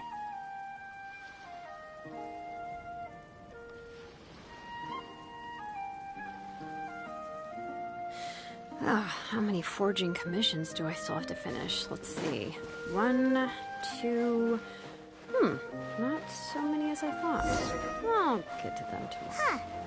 According to Malusa's info, the synth production base is underwater. Let's go and try to find the entrance.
Finally found it!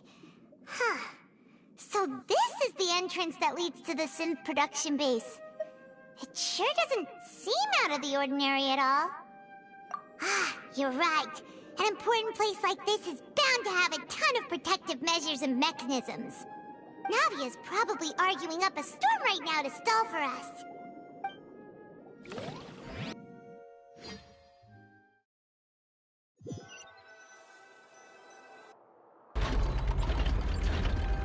It would appear that I must repeat my question again, Mr. Tartaglia. Do you accept the charge that you are the true culprit behind the serial disappearances case?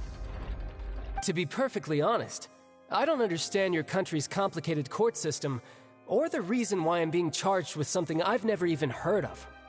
However, I did hear that people who have been charged can choose to participate in a duel to clear their name. Is that right? In which case, as long as I accept the charge, I can have an all-out fight with that champion duelist Clorend, right? I've got to admit, that's one of the most enticing offers I've ever received. When I privately sparred with her last time, she was obviously holding back. Real disappointing. Hey! Don't you understand? You're currently the prime suspect for a major case. This isn't the place for you to be looking for fights. Oh? Sounds like the Hydro Archon wants to lecture me on the ways of the Opera House. Then why don't you duel me too? I'm the kind of student that learns best in the heat of battle. No. That's not what I meant. Alas, it would appear that communication with the defendant is going poorly, and we have made very little progress. In that case, let me explain everything from the very beginning again. The goal of this trial is to determine the culprit behind the serial disappearances case. That case had nothing to do with him. You've got the wrong man. Huh? What's going on? Why is she interjecting again? I told you it couldn't be one of the Fatui Harbingers. Miss Navia, this is the second time you've interrupted the court proceedings. I only tolerated your behavior last time because you were able to provide the court with a key eyewitness. But that was an exception rather than standard court protocol. I can very well charge you with contempt of court for your interjections. Oh, please. Did you ever think I had any respect for this place's pointless theatrics? We can put that discussion aside for now. I'm not here to argue with you. I'm here to charge the true culprit behind the serial disappearances case. And if my charges prove true, then Tartaglia here will be proven innocent by default, correct? Oh, a young lady has charged in and offered to clear my name. How fascinating. Well, I'd gotten half bored to death by all these rules and procedures anyway, so I'll take you up on that offer. So, Your Honor, is there nothing else for me to do now? You may take a seat for now in the audience, but that doesn't mean the suspicions against you have been lifted. Now then, Miss Navia, who is the person you would like to charge instead? That person is...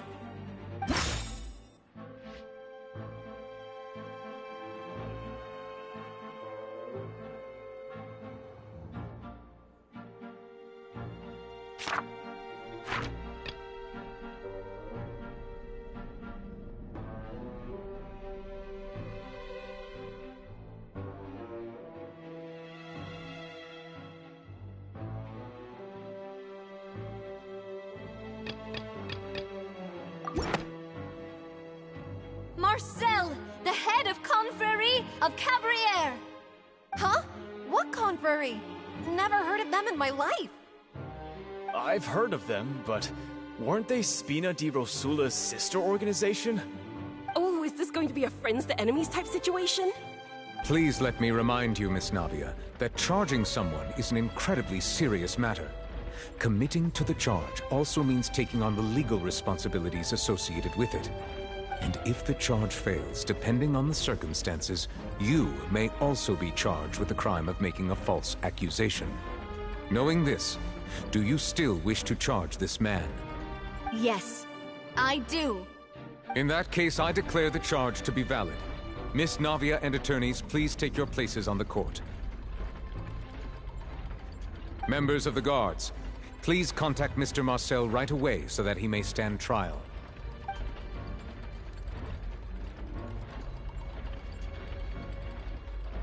Mr. Marcel, you will not require an attorney. Is that correct? Apologies. It all just happened so quickly. I still haven't figured out what's going on. I think an attorney won't be necessary. This is probably just a misunderstanding between me and Navia. Very well. In that case, since both sides have now arrived, Miss Navia, please present your charges. I would like to take everyone back to 3 years ago, to the case of Callus the Unfaithful. Only through elucidating what really happened in that case can we connect all the dots for the serial disappearances case. Navia, do you really think that I was the one who killed your father? Come on, why would I do that? Callus was my benefactor, and remember both you and I only ran to the scene when we heard the sound of a gun. If that's enough to make me a suspect, wouldn't that make everyone at that banquet a suspect as well? I think there's no point in getting into the specifics right now. The audience doesn't even have the big picture yet. Even I'm struggling to remember some details of that case. Exactly correct, Your Honor. I must refresh everyone's memory about that case before I can explain my charge and reasoning. I see. In which case, I will recount the findings about that case as originally recorded by Maison Gardiennage.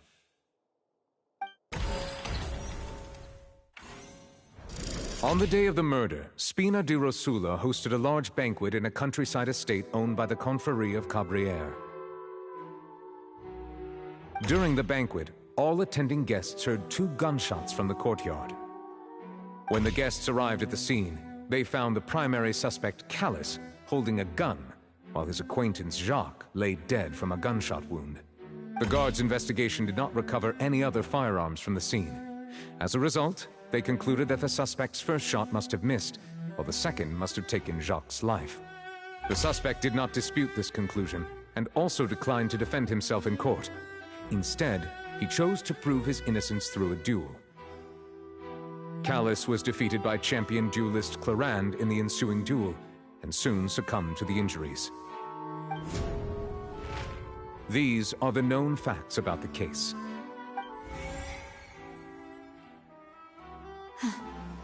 The one with the motive to kill was Jacques, not my father. And even Even so, Jacques still had no reason to pull the trigger. In truth, the third person shot Jacques first, and was shot in turn by my father when my father seized the gun from him. After that, the true culprit turned the third person into water, erasing all traces of him from the scene. Thank you for the summary, Your Honor. Of course, the guard's conclusion appeared quite sensible to us at the time.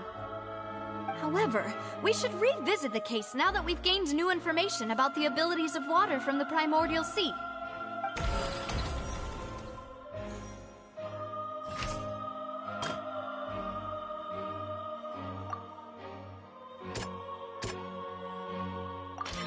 The testimony of the victim's family confirms that Jacques had thoughts of assassinating Callus when he set out for the banquet. However, in the end, he reconsidered, and instead shared everything with Callus, hoping to seek the latter's protection. Unfortunately for Jacques, the true culprit had already considered this possibility, and had sent out another assassin.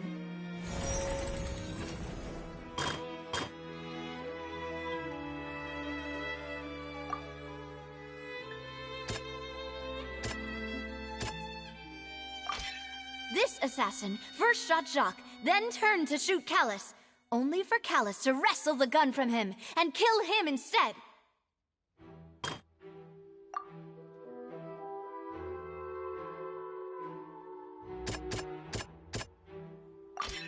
A pile of clothing was found at the scene.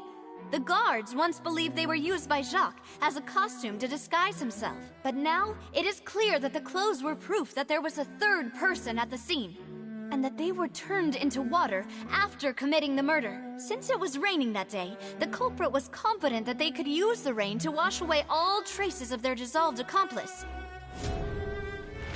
Realizing this, the true culprit caused the hired assassin to dissolve into water, leading everyone to believe Callus was responsible for Jacques' murder. This is the true version of events.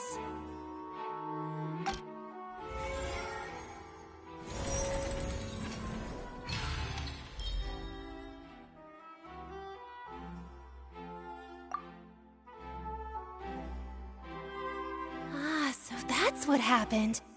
Wait, you're telling me something as dangerous as water from the primordial sea has been used for all these years? What a great theory. It also explains Callus's and Jacques' respective motives. I guess they didn't shoot each other after all. Mr. Marcel, you are the one being charged with the crime. You should provide a rebuttal if you wish to prove your innocence. But I think I agree with everything Navia just said. In fact, there was nothing in her speech that directly implicated me. Then, may I ask some questions? In my opinion, we primarily need to determine two things. One, do you have the evidence to back up your claims? I'm afraid not. At least not at this very moment. Boo! If you don't have any evidence, you should just go home! I may not have the evidence with me, but I know where I could go to collect it. If we look up the deserted clothes against a record of people who went missing around the same time, we should be able to find a match. Considering the serial disappearances case, the guards probably kept careful records of all missing persons from around that time, regardless of age or gender. That makes sense to me. Monsieur Neuvillette, I would consider this to be a reasonable investigative direction. Why do I feel like Farina's acting a little differently today? Maybe she's scared of embarrassing herself again? Alternatively, she's become more diligent after charging an innocent citizen in the last trial. My second question has to do with the ensuing duel. If the truth is indeed as you described, then why didn't Mr. Callus explain himself in court? If he had testified that a person had been dissolved, he could have at least mounted a defense. I've thought about this too, and the answer is actually pretty simple. He felt there were things that were more important to him. The dissolving power of water from the primordial sea is an important secret for the true culprit of the serial disappearances case. My father could have exposed it for all to see, but he chose to take it to the grave. At that time, Spina di Rosula was in dire straits, and his reputation had already been shattered. He had no guarantee that going forward with the truth would allow the culprit to be brought to justice. What was certain, however, was that it would paint a gigantic target on my back. Boss once told me that Demoiselle had already been selected as the next target of the serial disappearances case. What? If the secret had gotten out, the culprit would have fought an all-out war with Espina right there and then.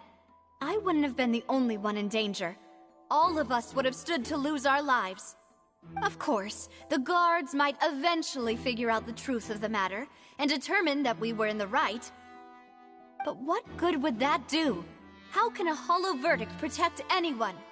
Had this opera house ever given my father any kind of confidence in its brand of justice, Spina di Rosula would have had no reason to exist. But by staying silent, we retained the ability to deter our opponents and continue the stalemate. I was able to become Spina di Rosula's president, which made me harder to target, as well as giving me more time to grow and learn. And once I have figured out the truth and stepped up to the challenge, I will do what this opera house cannot, and restore my father's truth and honor back to him.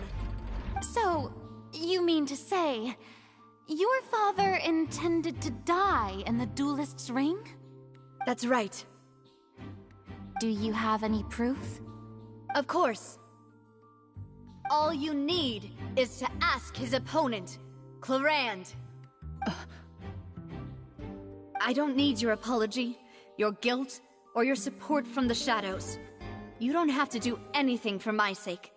But since he entrusted his will to you, Clarand, you should tell us the truth about his sacrifice.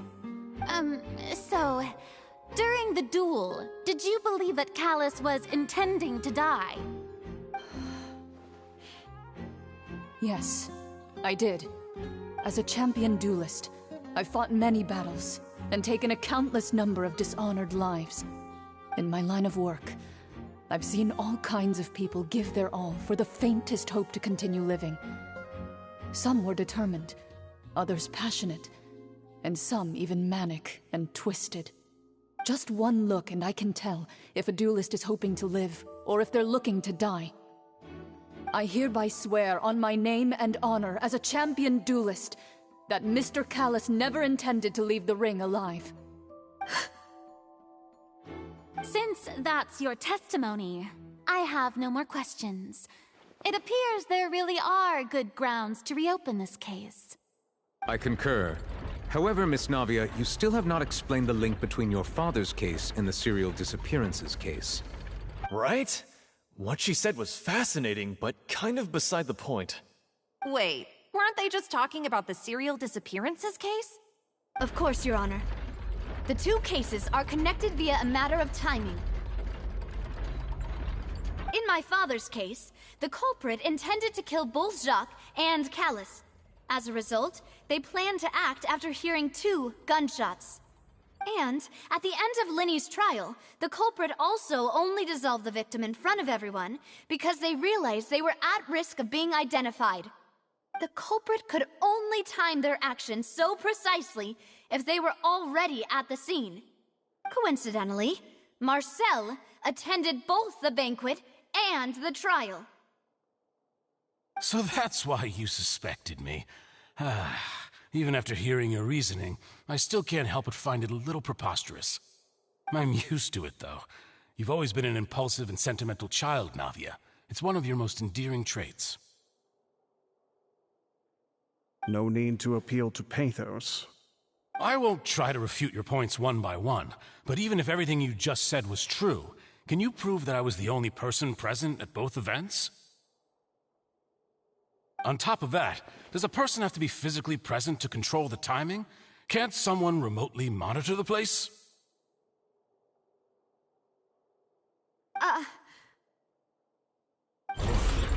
Know what she can say to that.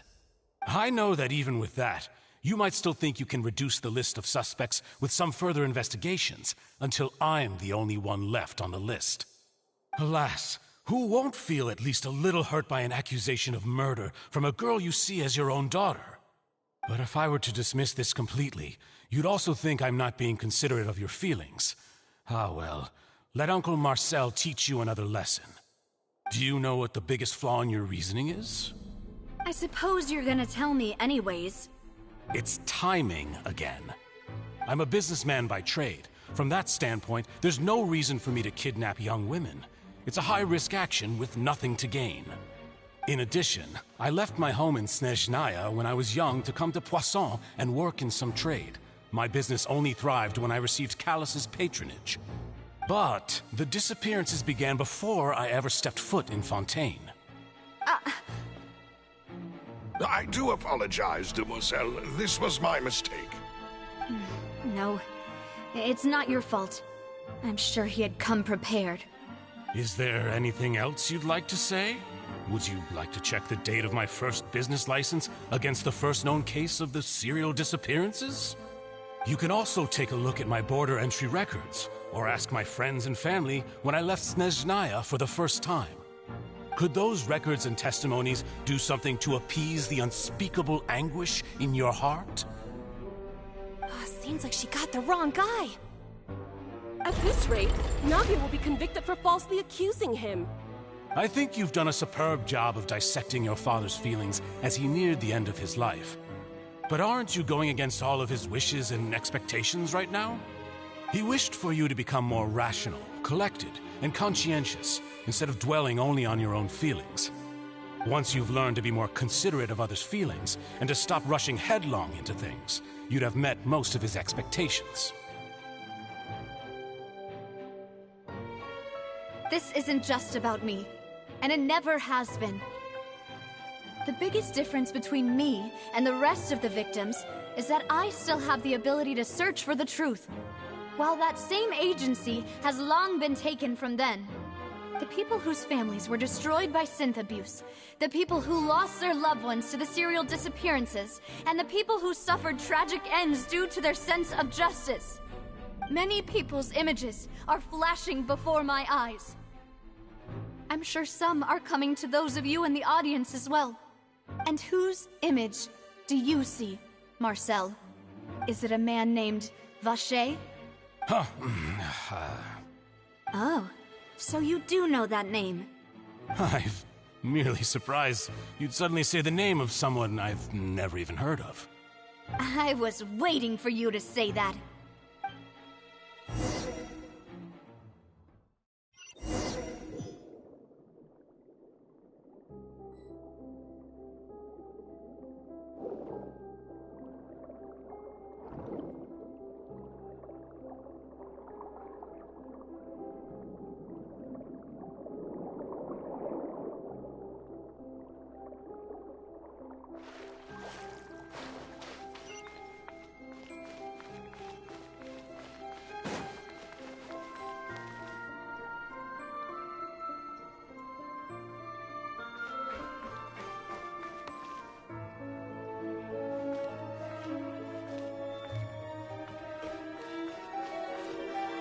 Bring it!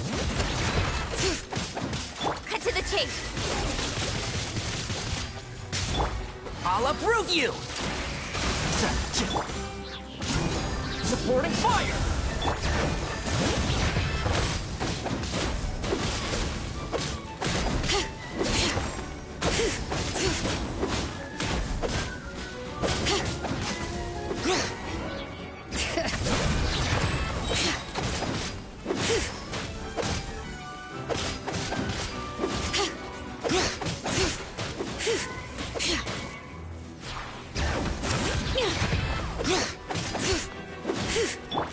Speed of light!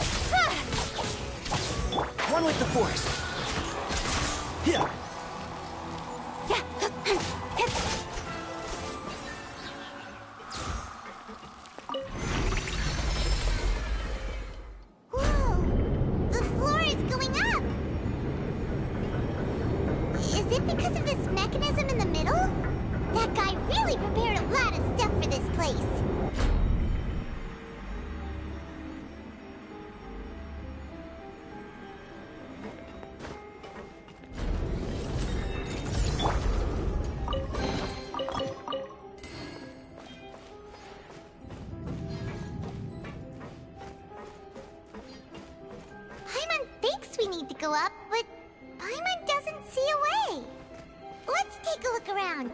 Maybe we'll find a hidden mechanism that'll show us the way up.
The water level is rising!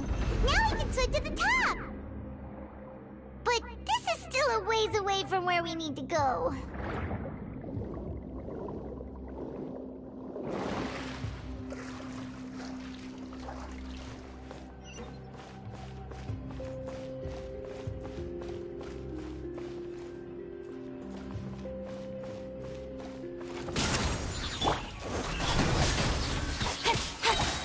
With sword comes shadow. Can't see? Let the mountain's veins boil!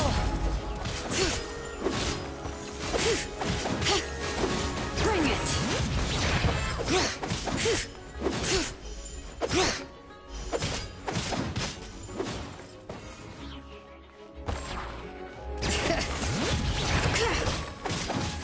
Enshroud! Incoming!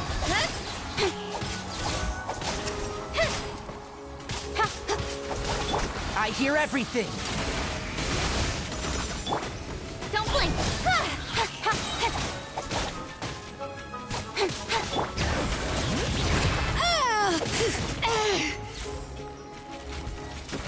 Hear the echoes of the valley! Bring it! Can't see? Fire it up! I got you covered! Speed of light!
bury you! Excuse me? Hey!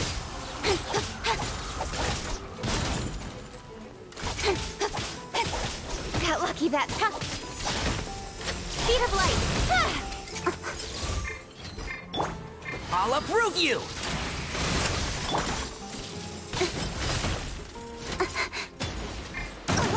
I'll be fine. Right idea. Wrong time.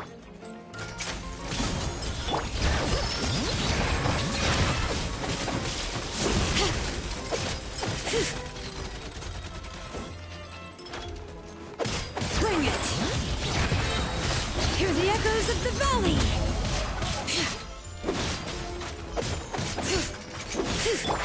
Can't see? Fire it up! Supporting fire!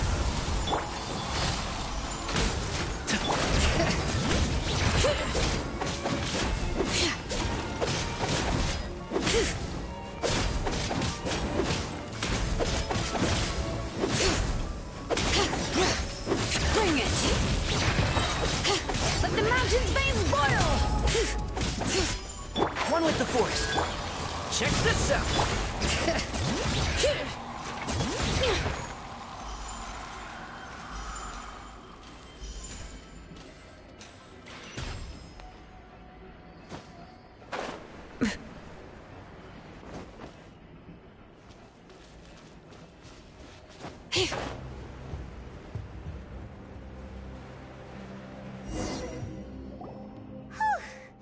After all that, we finally made it to the innermost sanctum.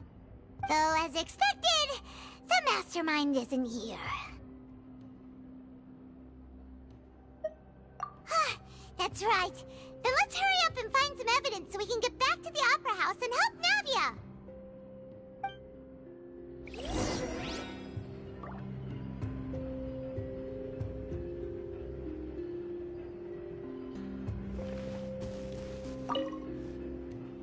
What's all this? Aw, it's a bunch of really cute things! Pink accessories, a hair tie, a necklace, even a makeup box!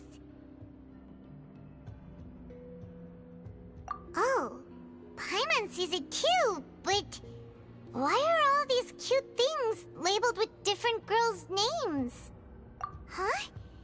You mean the girls from the serial disappearances? They were brought here?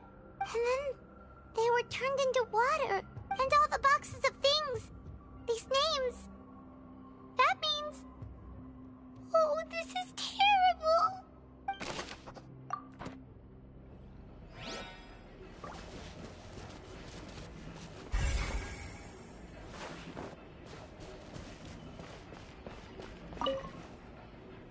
What's this over here? Looks like some kind of place for research. Experiment number 16 aims to verify Jacob Ingold's research conclusions on the primordial sea and use his theory as a foundation to achieve a breakthrough. The experiment was a failure. No individual managed to resurface from the water from the primordial sea. Female specimens 22, 23, and 24 were dissolved. Sorry, Traveler. Paimon will try her best. It's just that Paimon's never read something so scary before. How can someone write something that terrible in such a matter-of-fact tone? You read the rest. Paimon's too scared to keep going.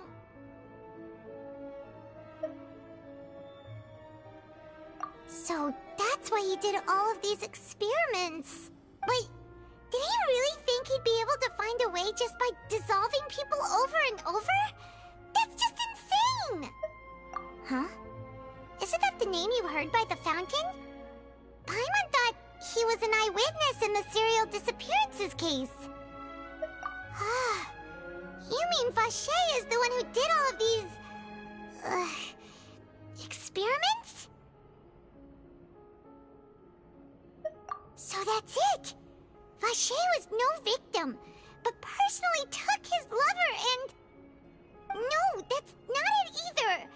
If that's the case, why would he want people to resurface from the water? In any case, Paimon will write it all down.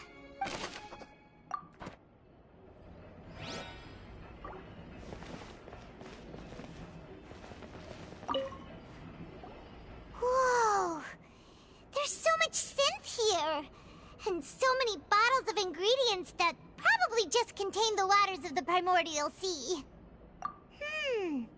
Mixing in progress, ready to drink, stock sample?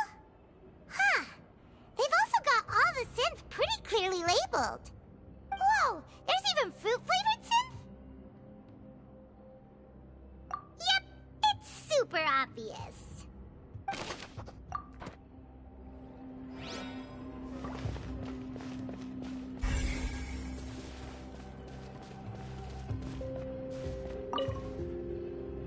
Oh, look!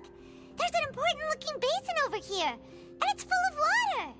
That means this is where they make all the synth, and that special water is the main ingredient. If you dilute it with normal water, you'll get synth, but the pure stuff can dissolve a human. Paimon will take notes on this incriminating evidence.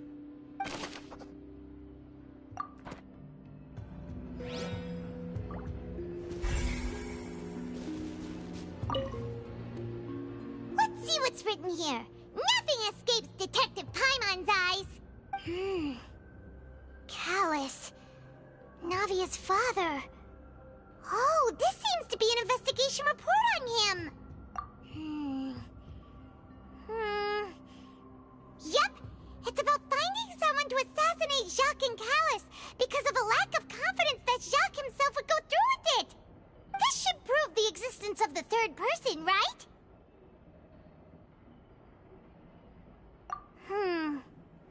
We still have not determined the exact content of the key information Callus has passed on to certain members of his organization. The old dog's a real menace to deal with. Even if he abides by the promise he's made to us, he will still have the upper hand. He can act whenever he wants to make our lives miserable. The only option left is to remove him from the picture entirely. I concur. Let's send someone to kill him. He won't declare war as long as we don't touch Navia. Oh, seems like we've got a bunch of correspondence between the higher-ups. They're all just so evil.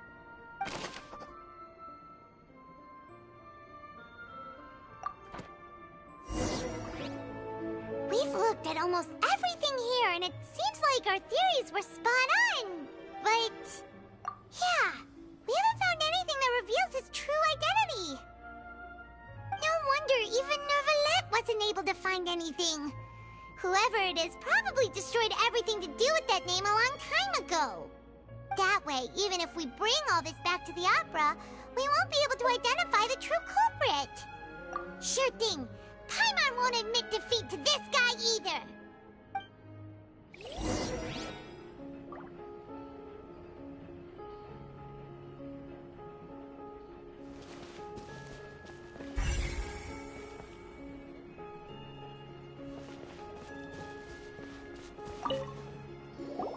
You take that side and Paimon will take this side.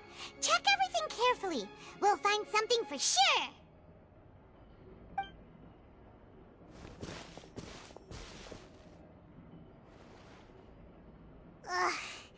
Nothing at all. And Paimon can't even find snacks either. Whoa, really? Let Paimon see. Venier. Isn't that Vache's lover's name? Then you found her diary. Let's see. Aw. It's just a normal diary chronicling their love story. She was so sweet, too. Oh, Paimon feels even worse for her now. So many! A whole page's worth! But they're all crossed out. Was she unhappy with all of them? The final name she decided on was Marcel. Wait, but Marcel's pretty old. Has this case been going on for so long that he's Vache and Vinier's grown son? Hey! Paimon still hasn't figured it out yet.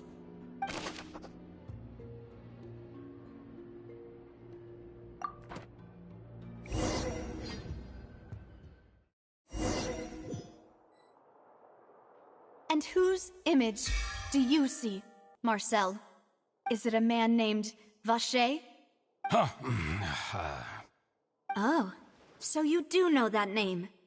I'm merely surprised you'd suddenly say the name of someone I've never even heard of. I was waiting for you to say that. Navia! We're back! As expected of my partner. I just knew you'd return in the nick of time. Just how often do you intend to flout the rules of this court? It's all right, Monsieur Nervalette. Given their confidence, I expect they've found the crucial evidence.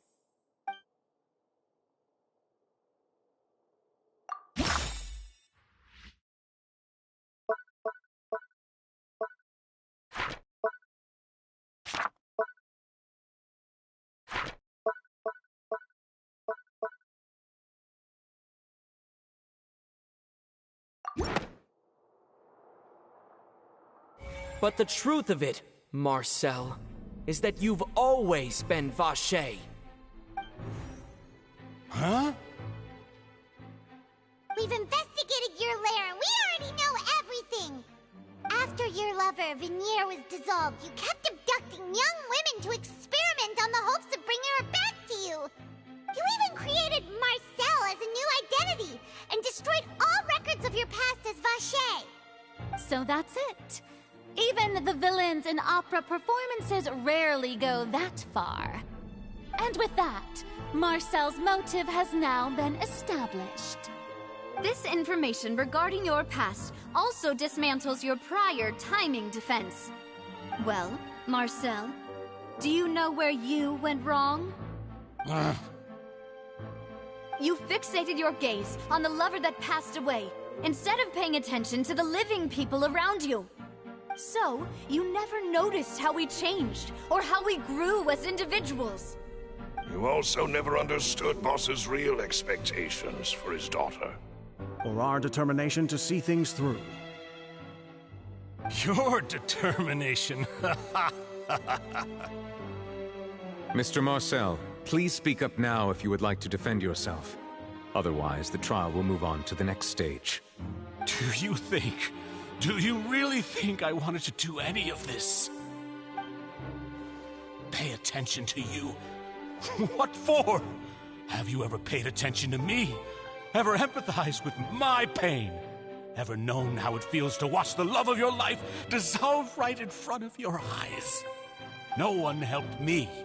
No one even believed me. All those decades ago, even the officers from the Maison Gardiennage were laughing at me.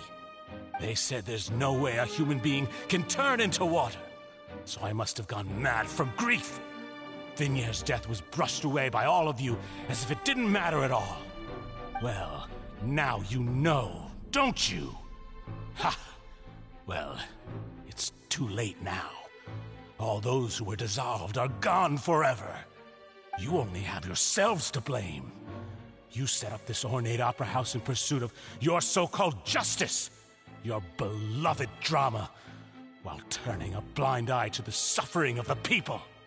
Vinier is dead. We promised each other that we would always be together.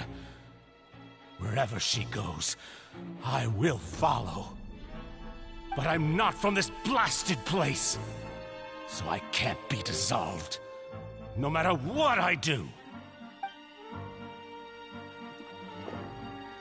Hey, is that water from the primordial sea that he's drinking? I can't dissolve! Can't dissolve! Can't dissolve! Do you all see? I can't go, I can't follow. So if I can't go where she is, what choice do I have but to try to bring her back? I did all of that, and in the end, that accursed Callus still got the better of me. I spent my entire life living on pins and needles, only to get stabbed by his idiot daughter at the very end. The suspect is exhibiting signs of mental distress. Guards, please restrain him. Don't touch me! Don't anybody come near me! I still need to save Yesteryear. I promise. We made a promise. Yesteryear. Yesteryear. Please, Yesteryear. Don't think badly of me. All I want to do is fulfill our promise. At this point, the verdict of this trial is clear. With Mr. Marcel's conviction, the charges against Mr. Tartaglia no longer have any basis. Fine by me. I was in a bad mood, but after a show like that, I'm actually feeling pretty good. Traveler, please submit all the evidence you have collected to the guards, so that I might review and summarize the truth behind the serial disappearances case. The man now known as Marcel was originally named Vacher and worked as an adventurer with his partner and lover Yesteryear. During an underwater expedition, Yesteryear accidentally came into contact with water from the primordial sea and was dissolved in front of Vacher as a result.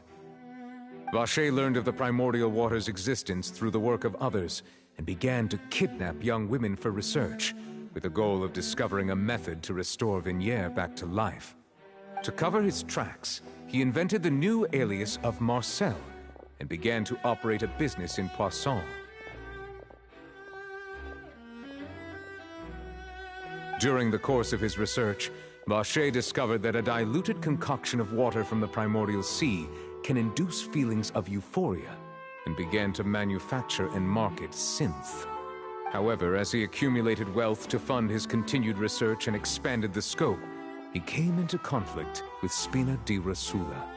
After exchanging blows with Spina di Rosula for many years, Vacher decided to assassinate their president Callus at a banquet.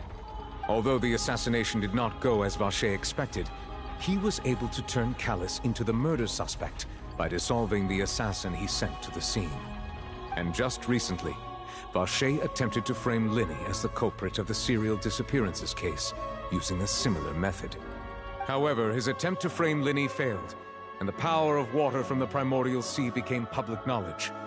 This case also exposed enough of Vacher's machinations that he was eventually successfully charged in court.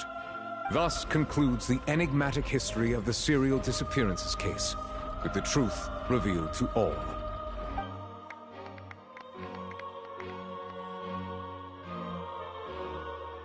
The Oratrice will now deliver the final verdict regarding the charges against Mr. Vacher.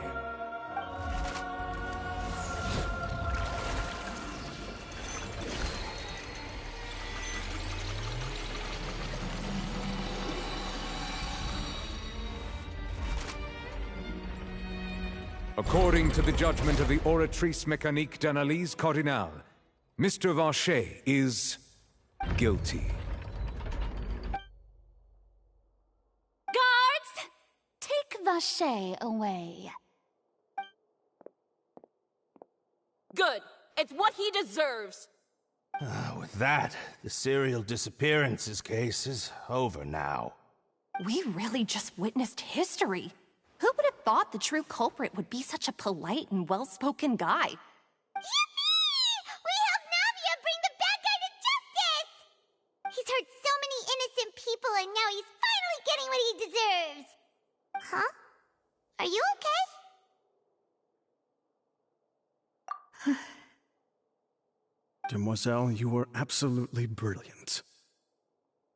The day our late boss had always hoped for has finally come. You can rest easy now, knowing justice has been served. Yeah. It's finally over. It's all thanks to you guys. And my partner. See, Papa? Spina di Rosula's still doing well with me at the helm. Well now, hasn't this been a most delicious piece of drama? The villain has been caught, justice has been served, past wrongs have been righted, and it's a big ol' happy ending. Since it's been such a great show, I'll just let the false accusations against me slide. Either way, I've still got some business to attend to, so if you'll excuse me... Please wait just one moment, Mr. Tartaglia. What now? None of this has anything to do with me. According to court protocol, since this trial was initiated due to a charge against you, a verdict must also be made regarding the initial charge before the trial can conclude. Oh, come on. Is this really necessary? Haven't you already caught the real criminal? Isn't it time for side characters like me to exit stage left? Please respect the laws of Fontaine. This has always been the rule. All right, but this sure is a lot of hassle. All I need to do is stand over there, right? Let's just get this over with.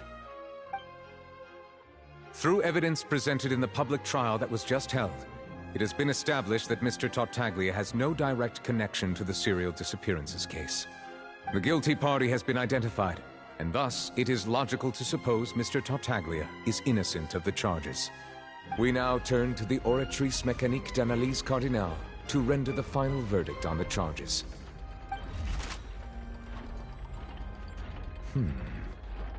According to the judgment of the Oratrice Mécanique d'Analyse Cardinale, Mr. Tartaglia is guilty. What? Hey! That's not funny! Didn't you just say I'm supposed to be innocent? What's with this verdict? Is your justice machine malfunctioning? Huh? This has never happened before. The Oratrice actually returned a different verdict from the Chief Justice. I mean, have you ever heard of an innocent Fatui Harbinger? Do you think the Oratrice might have just convicted him on general principle? But weren't the charges about the serial disappearances case? No matter what else he's guilty of, it shouldn't affect the verdict in this case, right? The judgment of the Oratrice Mécanique d'Analyse Cardinale is, by law, the final verdict of the court. We must accept the guilty verdict. Guards, please take the suspect into custody per court protocol.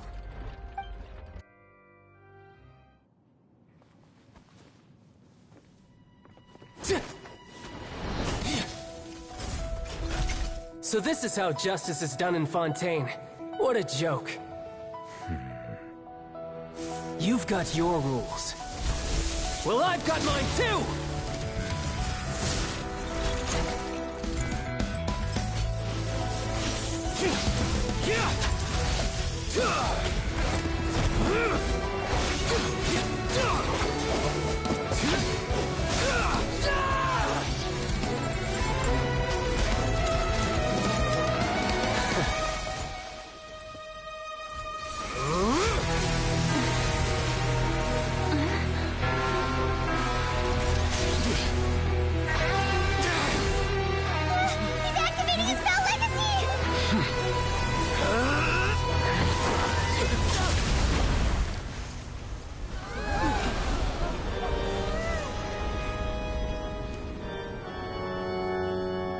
I am sorry.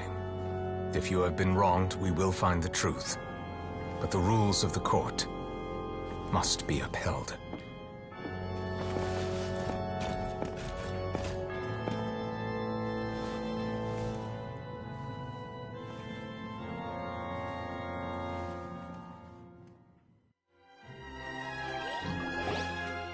Hey, Monsieur Nouvelette, what's going on? Shouldn't they have been cleared already? Apologies. This is also the first time I've encountered such a situation. However, according to the rules established at the conception of Fontaine's court system, the Oratrice's judgment is the final verdict of the court. All I do is follow court procedure. As for why the Oratrice arrived at the conclusion it did, you should probably ask someone more knowledgeable than me. Why are you looking at me? I had nothing to do with it! I don't know what happened there either! Hey, stop staring at me! What does Lady Farina mean by that?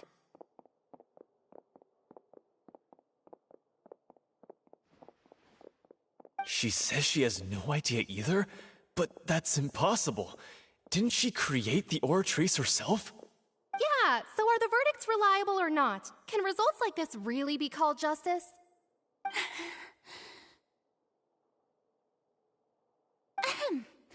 My dearest citizens, did Did you really think we'd allow an incorrect verdict to be handed out in this court?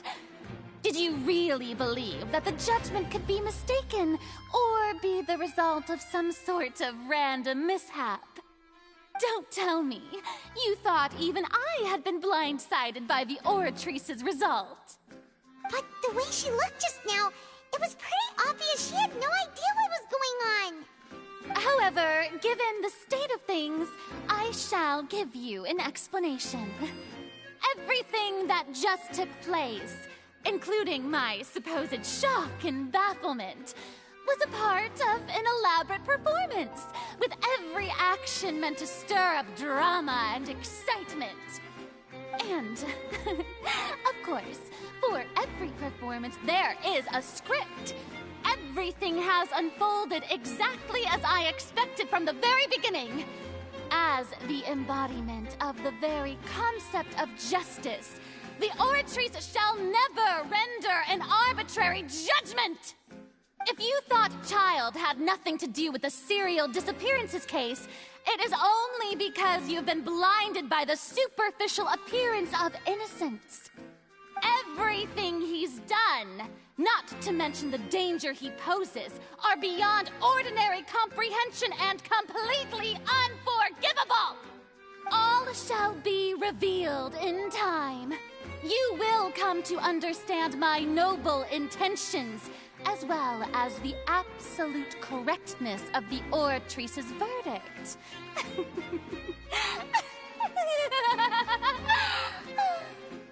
Now, having said that, although I hate to leave things hanging in suspense, it is now time for this performance to end.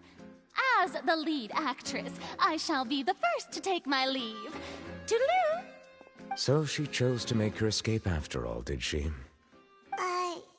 So you're saying we shouldn't put much stock into what she just said? She probably just put on that performance to save face.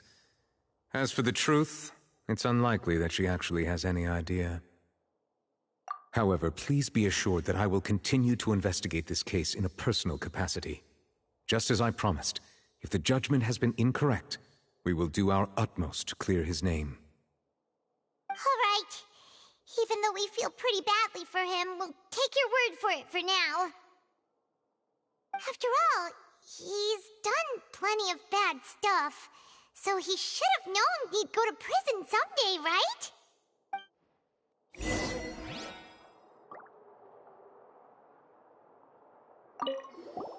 Oh, Monsieur Neuvillette! That power you showed when you took him down. Who are you really? I'm the Chief Justice of Fontaine, of course. If officers of the law lack the strength and capability to enforce it, then it makes a mockery of justice.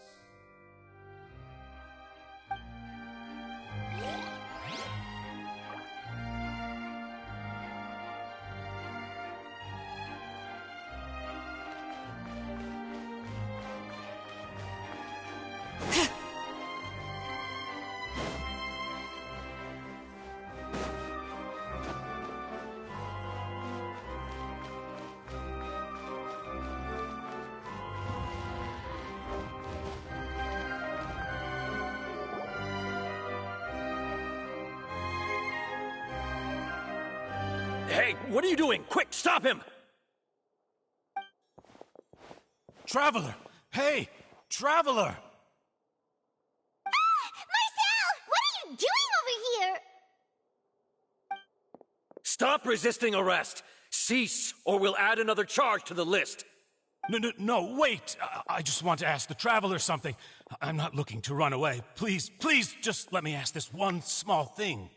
Go on. Thank you. I was being led away when I finally realized something. Where did you first hear the name Vacher? I erased all records of that name. So, unless... Are you still trying to prove your innocence? Give it up. You've already been convicted. Really? You did? You're sure? You met her? But how could that be? How did you manage to do it? The Fountain of Lucine? Then she's been so close to me all along. And I just never... Please give me a chance to talk to her again. Just let the Traveler take me to the fountain to see her one last time. This is the last request I'll ever make in my life. You can do whatever you want to me afterwards. I don't care.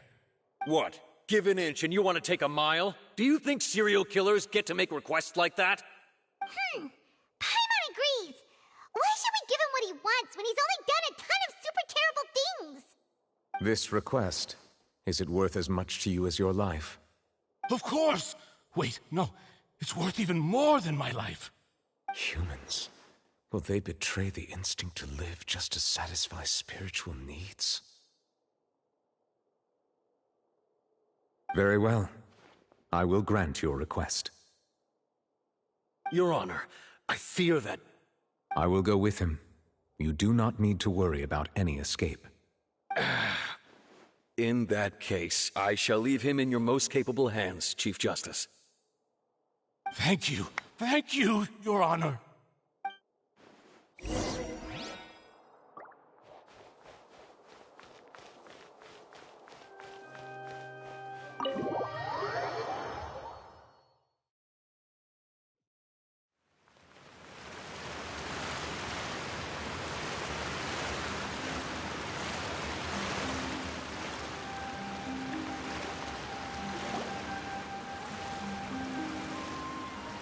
Is this the place? You said she's here, but what do I need to do to see her?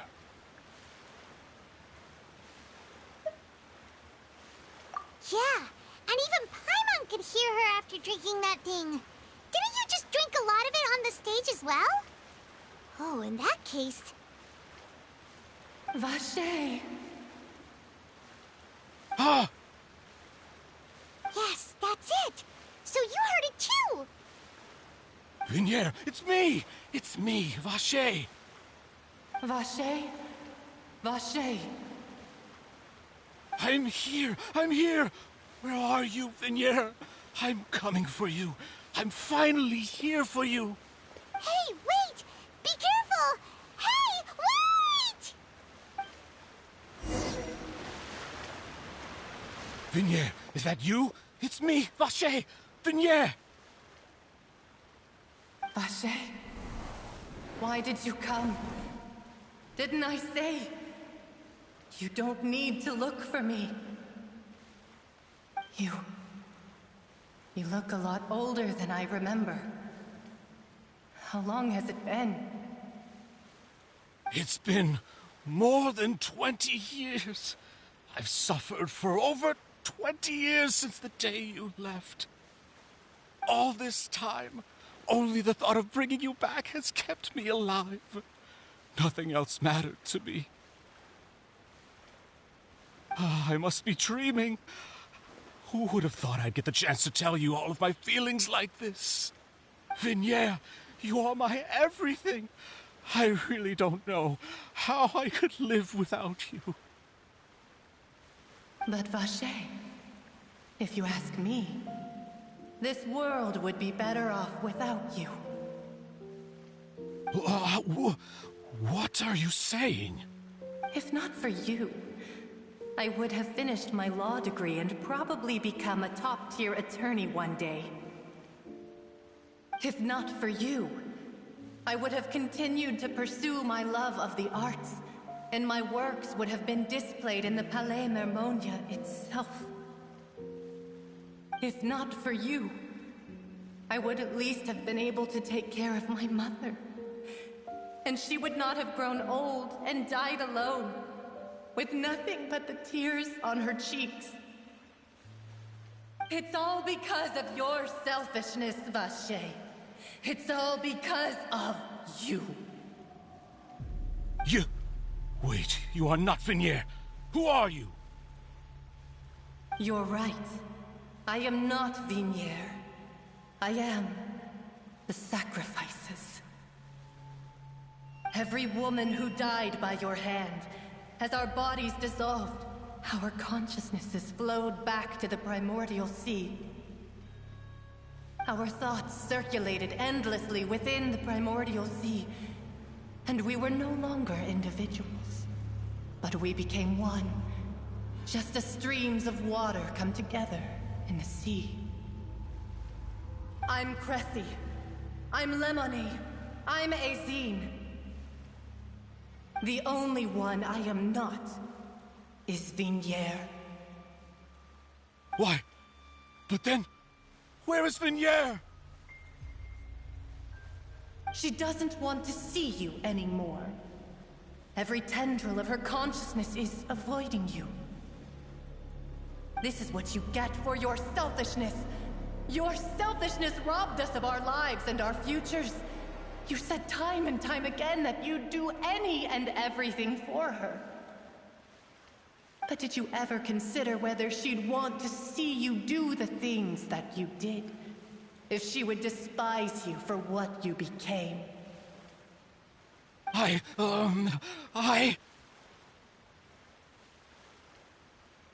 You are a liar, a heartless murderer, and a cowardly narcissist. The only thing you are not is Yesteryear's beloved. From the moment your first victim died and her consciousness merged with Yesteryear's, she has had nothing but pure hatred for you.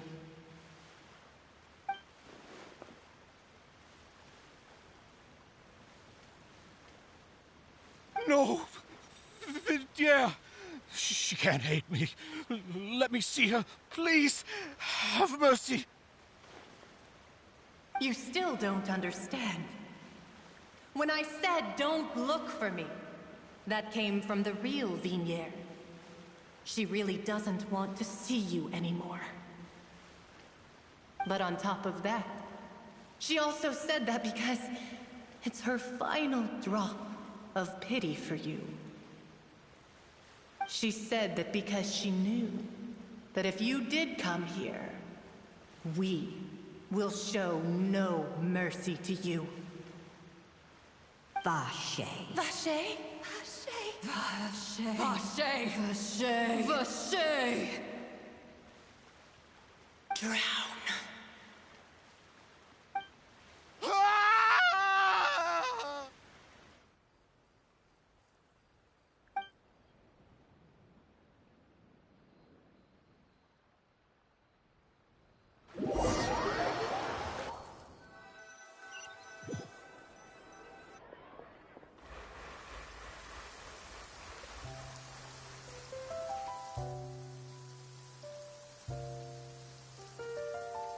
Finally, we have some time to do shopping. Gosh, it's really been a long time since we've been able to relax. Huh. Well met, partner. I knew something great was going to happen when I woke up in such a good mood today. Even this weather can't put a damper on the demoiselle's mood. It's a pleasure to see you both again. Oh, hey, Navia!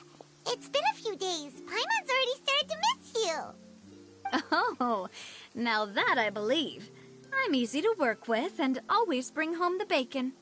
Who wouldn't treasure having a partner like me?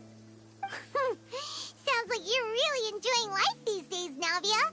What have you been busy with since the trial? It's just been one thing after the other. I've been making non-stop trips between Poisson and the court since then. Everyone from Spina di Rosula organized a memorial for my father.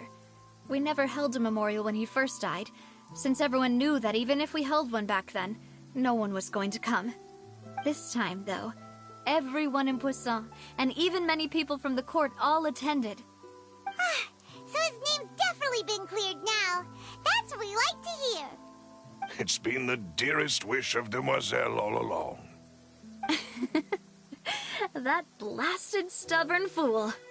I was right to put my faith in him. I'm so glad I didn't give up on the case all those years ago.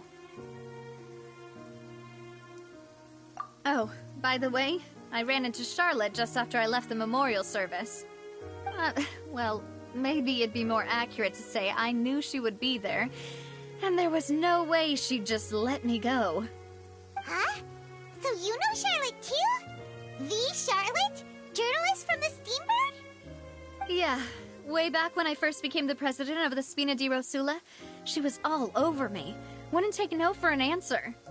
I believe the story was called The True Heart of Darkness, Secret Tales of the Yellow Rose.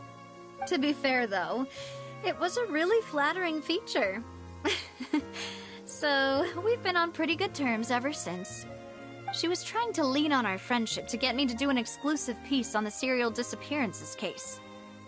Oh yeah, she told us about that. She's always been super interested in that case, so now her wishes finally come true too. Anyway, I told her to make sure that when she writes about you guys entering the opera house with the critical evidence, that you both sound really cool. Now that's another thing to look forward to. We trust Charlotte's skills with a pen for sure. Oh, and in other news, I also took Clarand out for a meal. Oh, are you two on better terms now? While you were investigating Vaché's headquarters, Clarand gave testimony on my father's behalf. It was thanks to her that we were able to turn the tide. I wanted to thank her. I mean, there's also no point in being awkward all the time, so we took the chance to reconcile with each other. Oh, that's great. Paimon also thought Clarand wasn't actually a bad person. It's always good to have more friends. Anyway, now that the case has finally been solved, perhaps it will slowly begin to fade from the public consciousness. Oh, actually, there's still one last thing I need to do. What is it?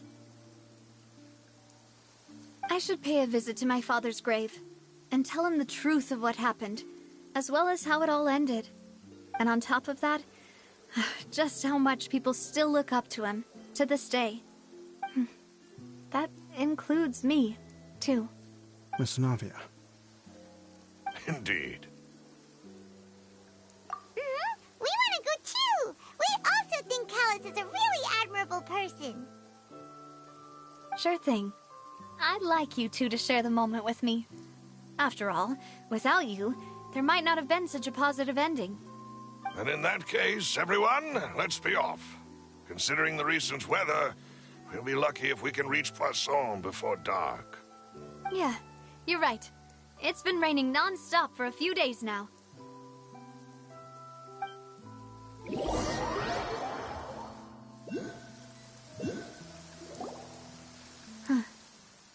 This is where my father's grave is. To be perfectly honest, even I haven't been back here for a long time. Huh? There's someone there already. Wait, that figure. It can't be. Hmm? Isn't that Neuvillette? Why would the Chief Justice be here? Huh? Navia?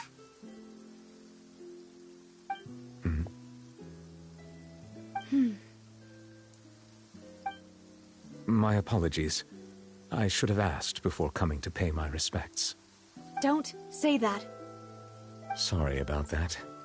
Oh, I was trying to say there's no need for you to apologize. I wanted to show my father how much I've grown, but still, I doubt I've grown to the point that even the Chief Justice would feel compelled to apologize to me over and over. In that case, I will stop apologizing for now. You really could use some pointers on understanding human emotions, Monsieur Neuvillette. In any case, why did you come to Poisson? Well, ever since that day, I've been turning a question over and over in my head. Just what is justice anyway? There was once a time when I didn't want to believe that there could be anything more important to humans than life itself.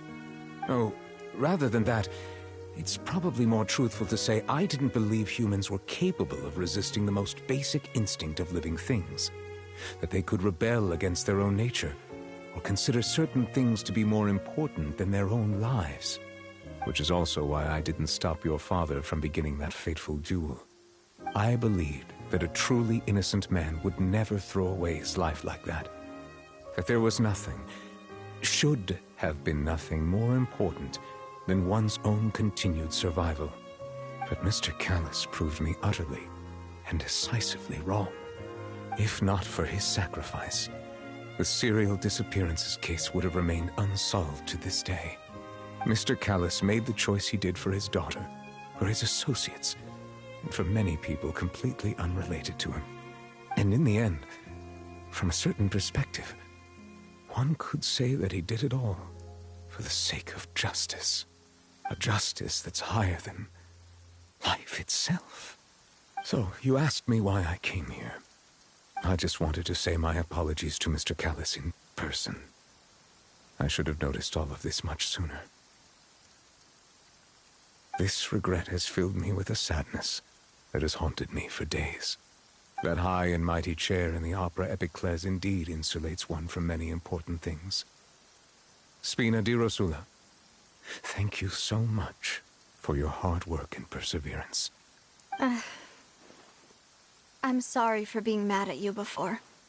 So, you're actually one of those types that's cold on the outside, but pretty thoughtful on the inside, huh? That reminds me of Silver, one of my guys. Sorry about that. Self-expression is not one of my strong suits. Didn't I just say you don't need to apologize? Ah, so Navia and Neuvillette seem to have made their peace as well. Let's not disturb them for now. We can wait till after they're done.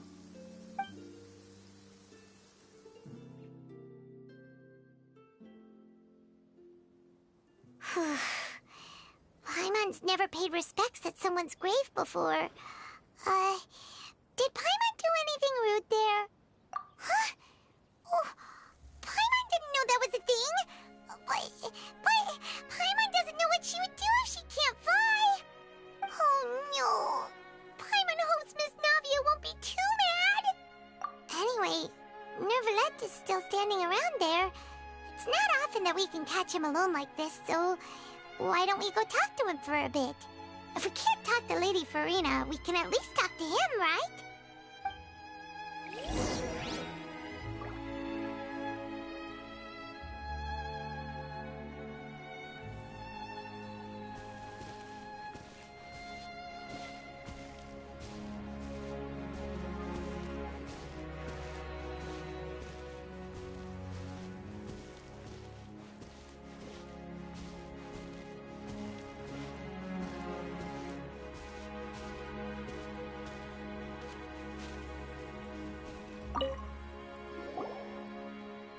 Oh, it's you two. Did Miss Navia invite you to come pay your respects to her father? Mm-hmm. We ran into Navia on the streets today, so we just followed her here.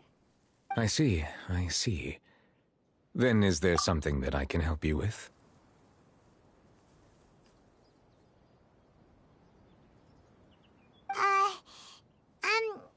Well, it's pretty hard to run into you like this, since you're usually super busy.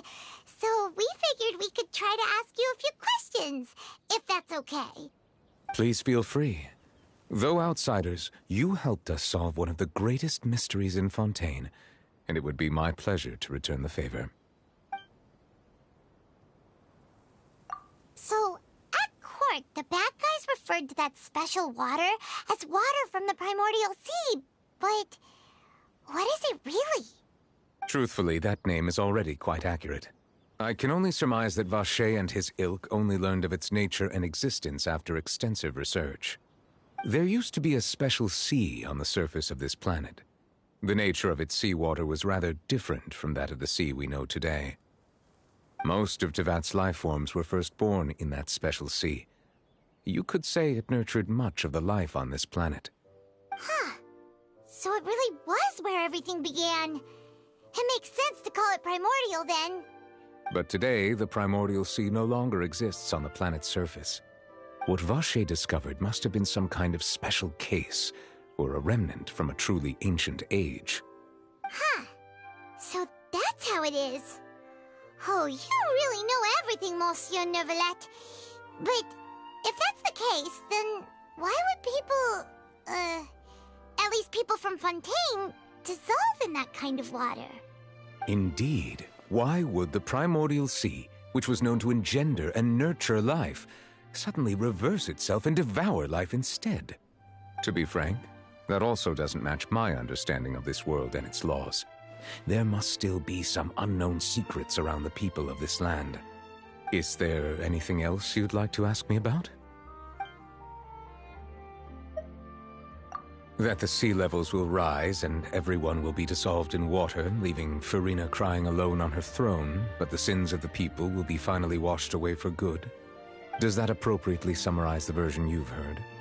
That's right! It was Lenny that told us back then.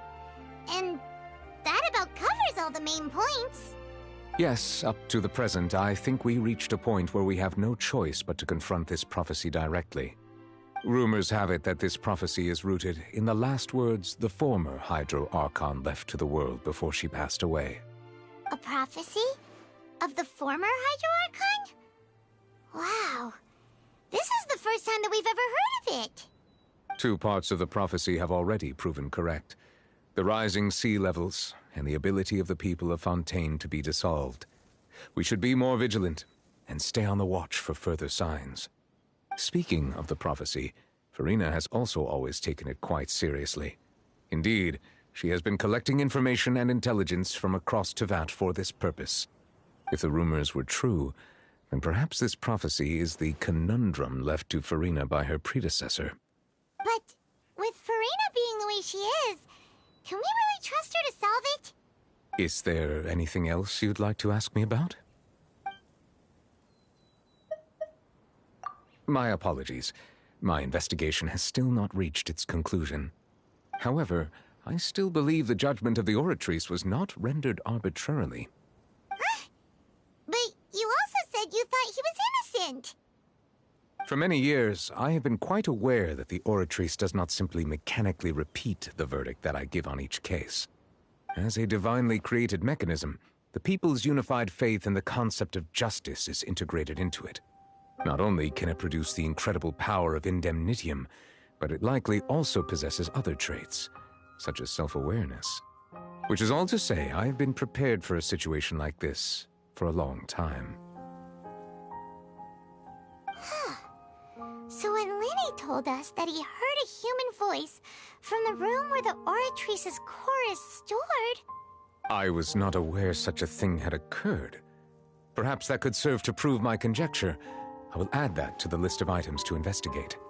In any case, I am inclined to believe that the Oratrice does have a methodology all its own. We just do not have enough information. Based on Farina's reaction, I doubt even she had any idea what was going on. She managed to bluff her way through it, though, with her time-tested twin tricks of bravado and drama. While we do intend to get to the bottom of this, for now, we regret to say that the Fatui Harbinger will just have to bide his time in the fortress of Meripede. If we did incorrectly convict him of crimes he did not commit, we will most certainly compensate him to the fullest extent allowed by the law. If you ask Paimon, the only compensation he'll want is a no-holds-barred fight with you. Is there anything else you'd like to ask me about? Your sibling, another blonde-haired traveler. I'm sorry, but I've never seen anyone who matches that description. If she ever stepped foot in Fontaine, I'm sure she followed our laws to the letter, and had no reason to appear on the stage of the opera Epiclese. Is there anything else you'd like to ask me about? Very well. It was my honor to provide you with what answers I could. I very much enjoyed conversing with you. It will soon be time for me to leave this blissful tranquility behind and return to Palais Memoria. You really are super busy, Monsieur Neuvillette. Paimon thought you only came here to pay your respects today because you had the day off. Crime and villainy do not have the day off, and so justice must work around the clock as well. This is merely the nature of a justice's work. All right, you've got a point. Huh? Paimon just noticed that the rain has stopped.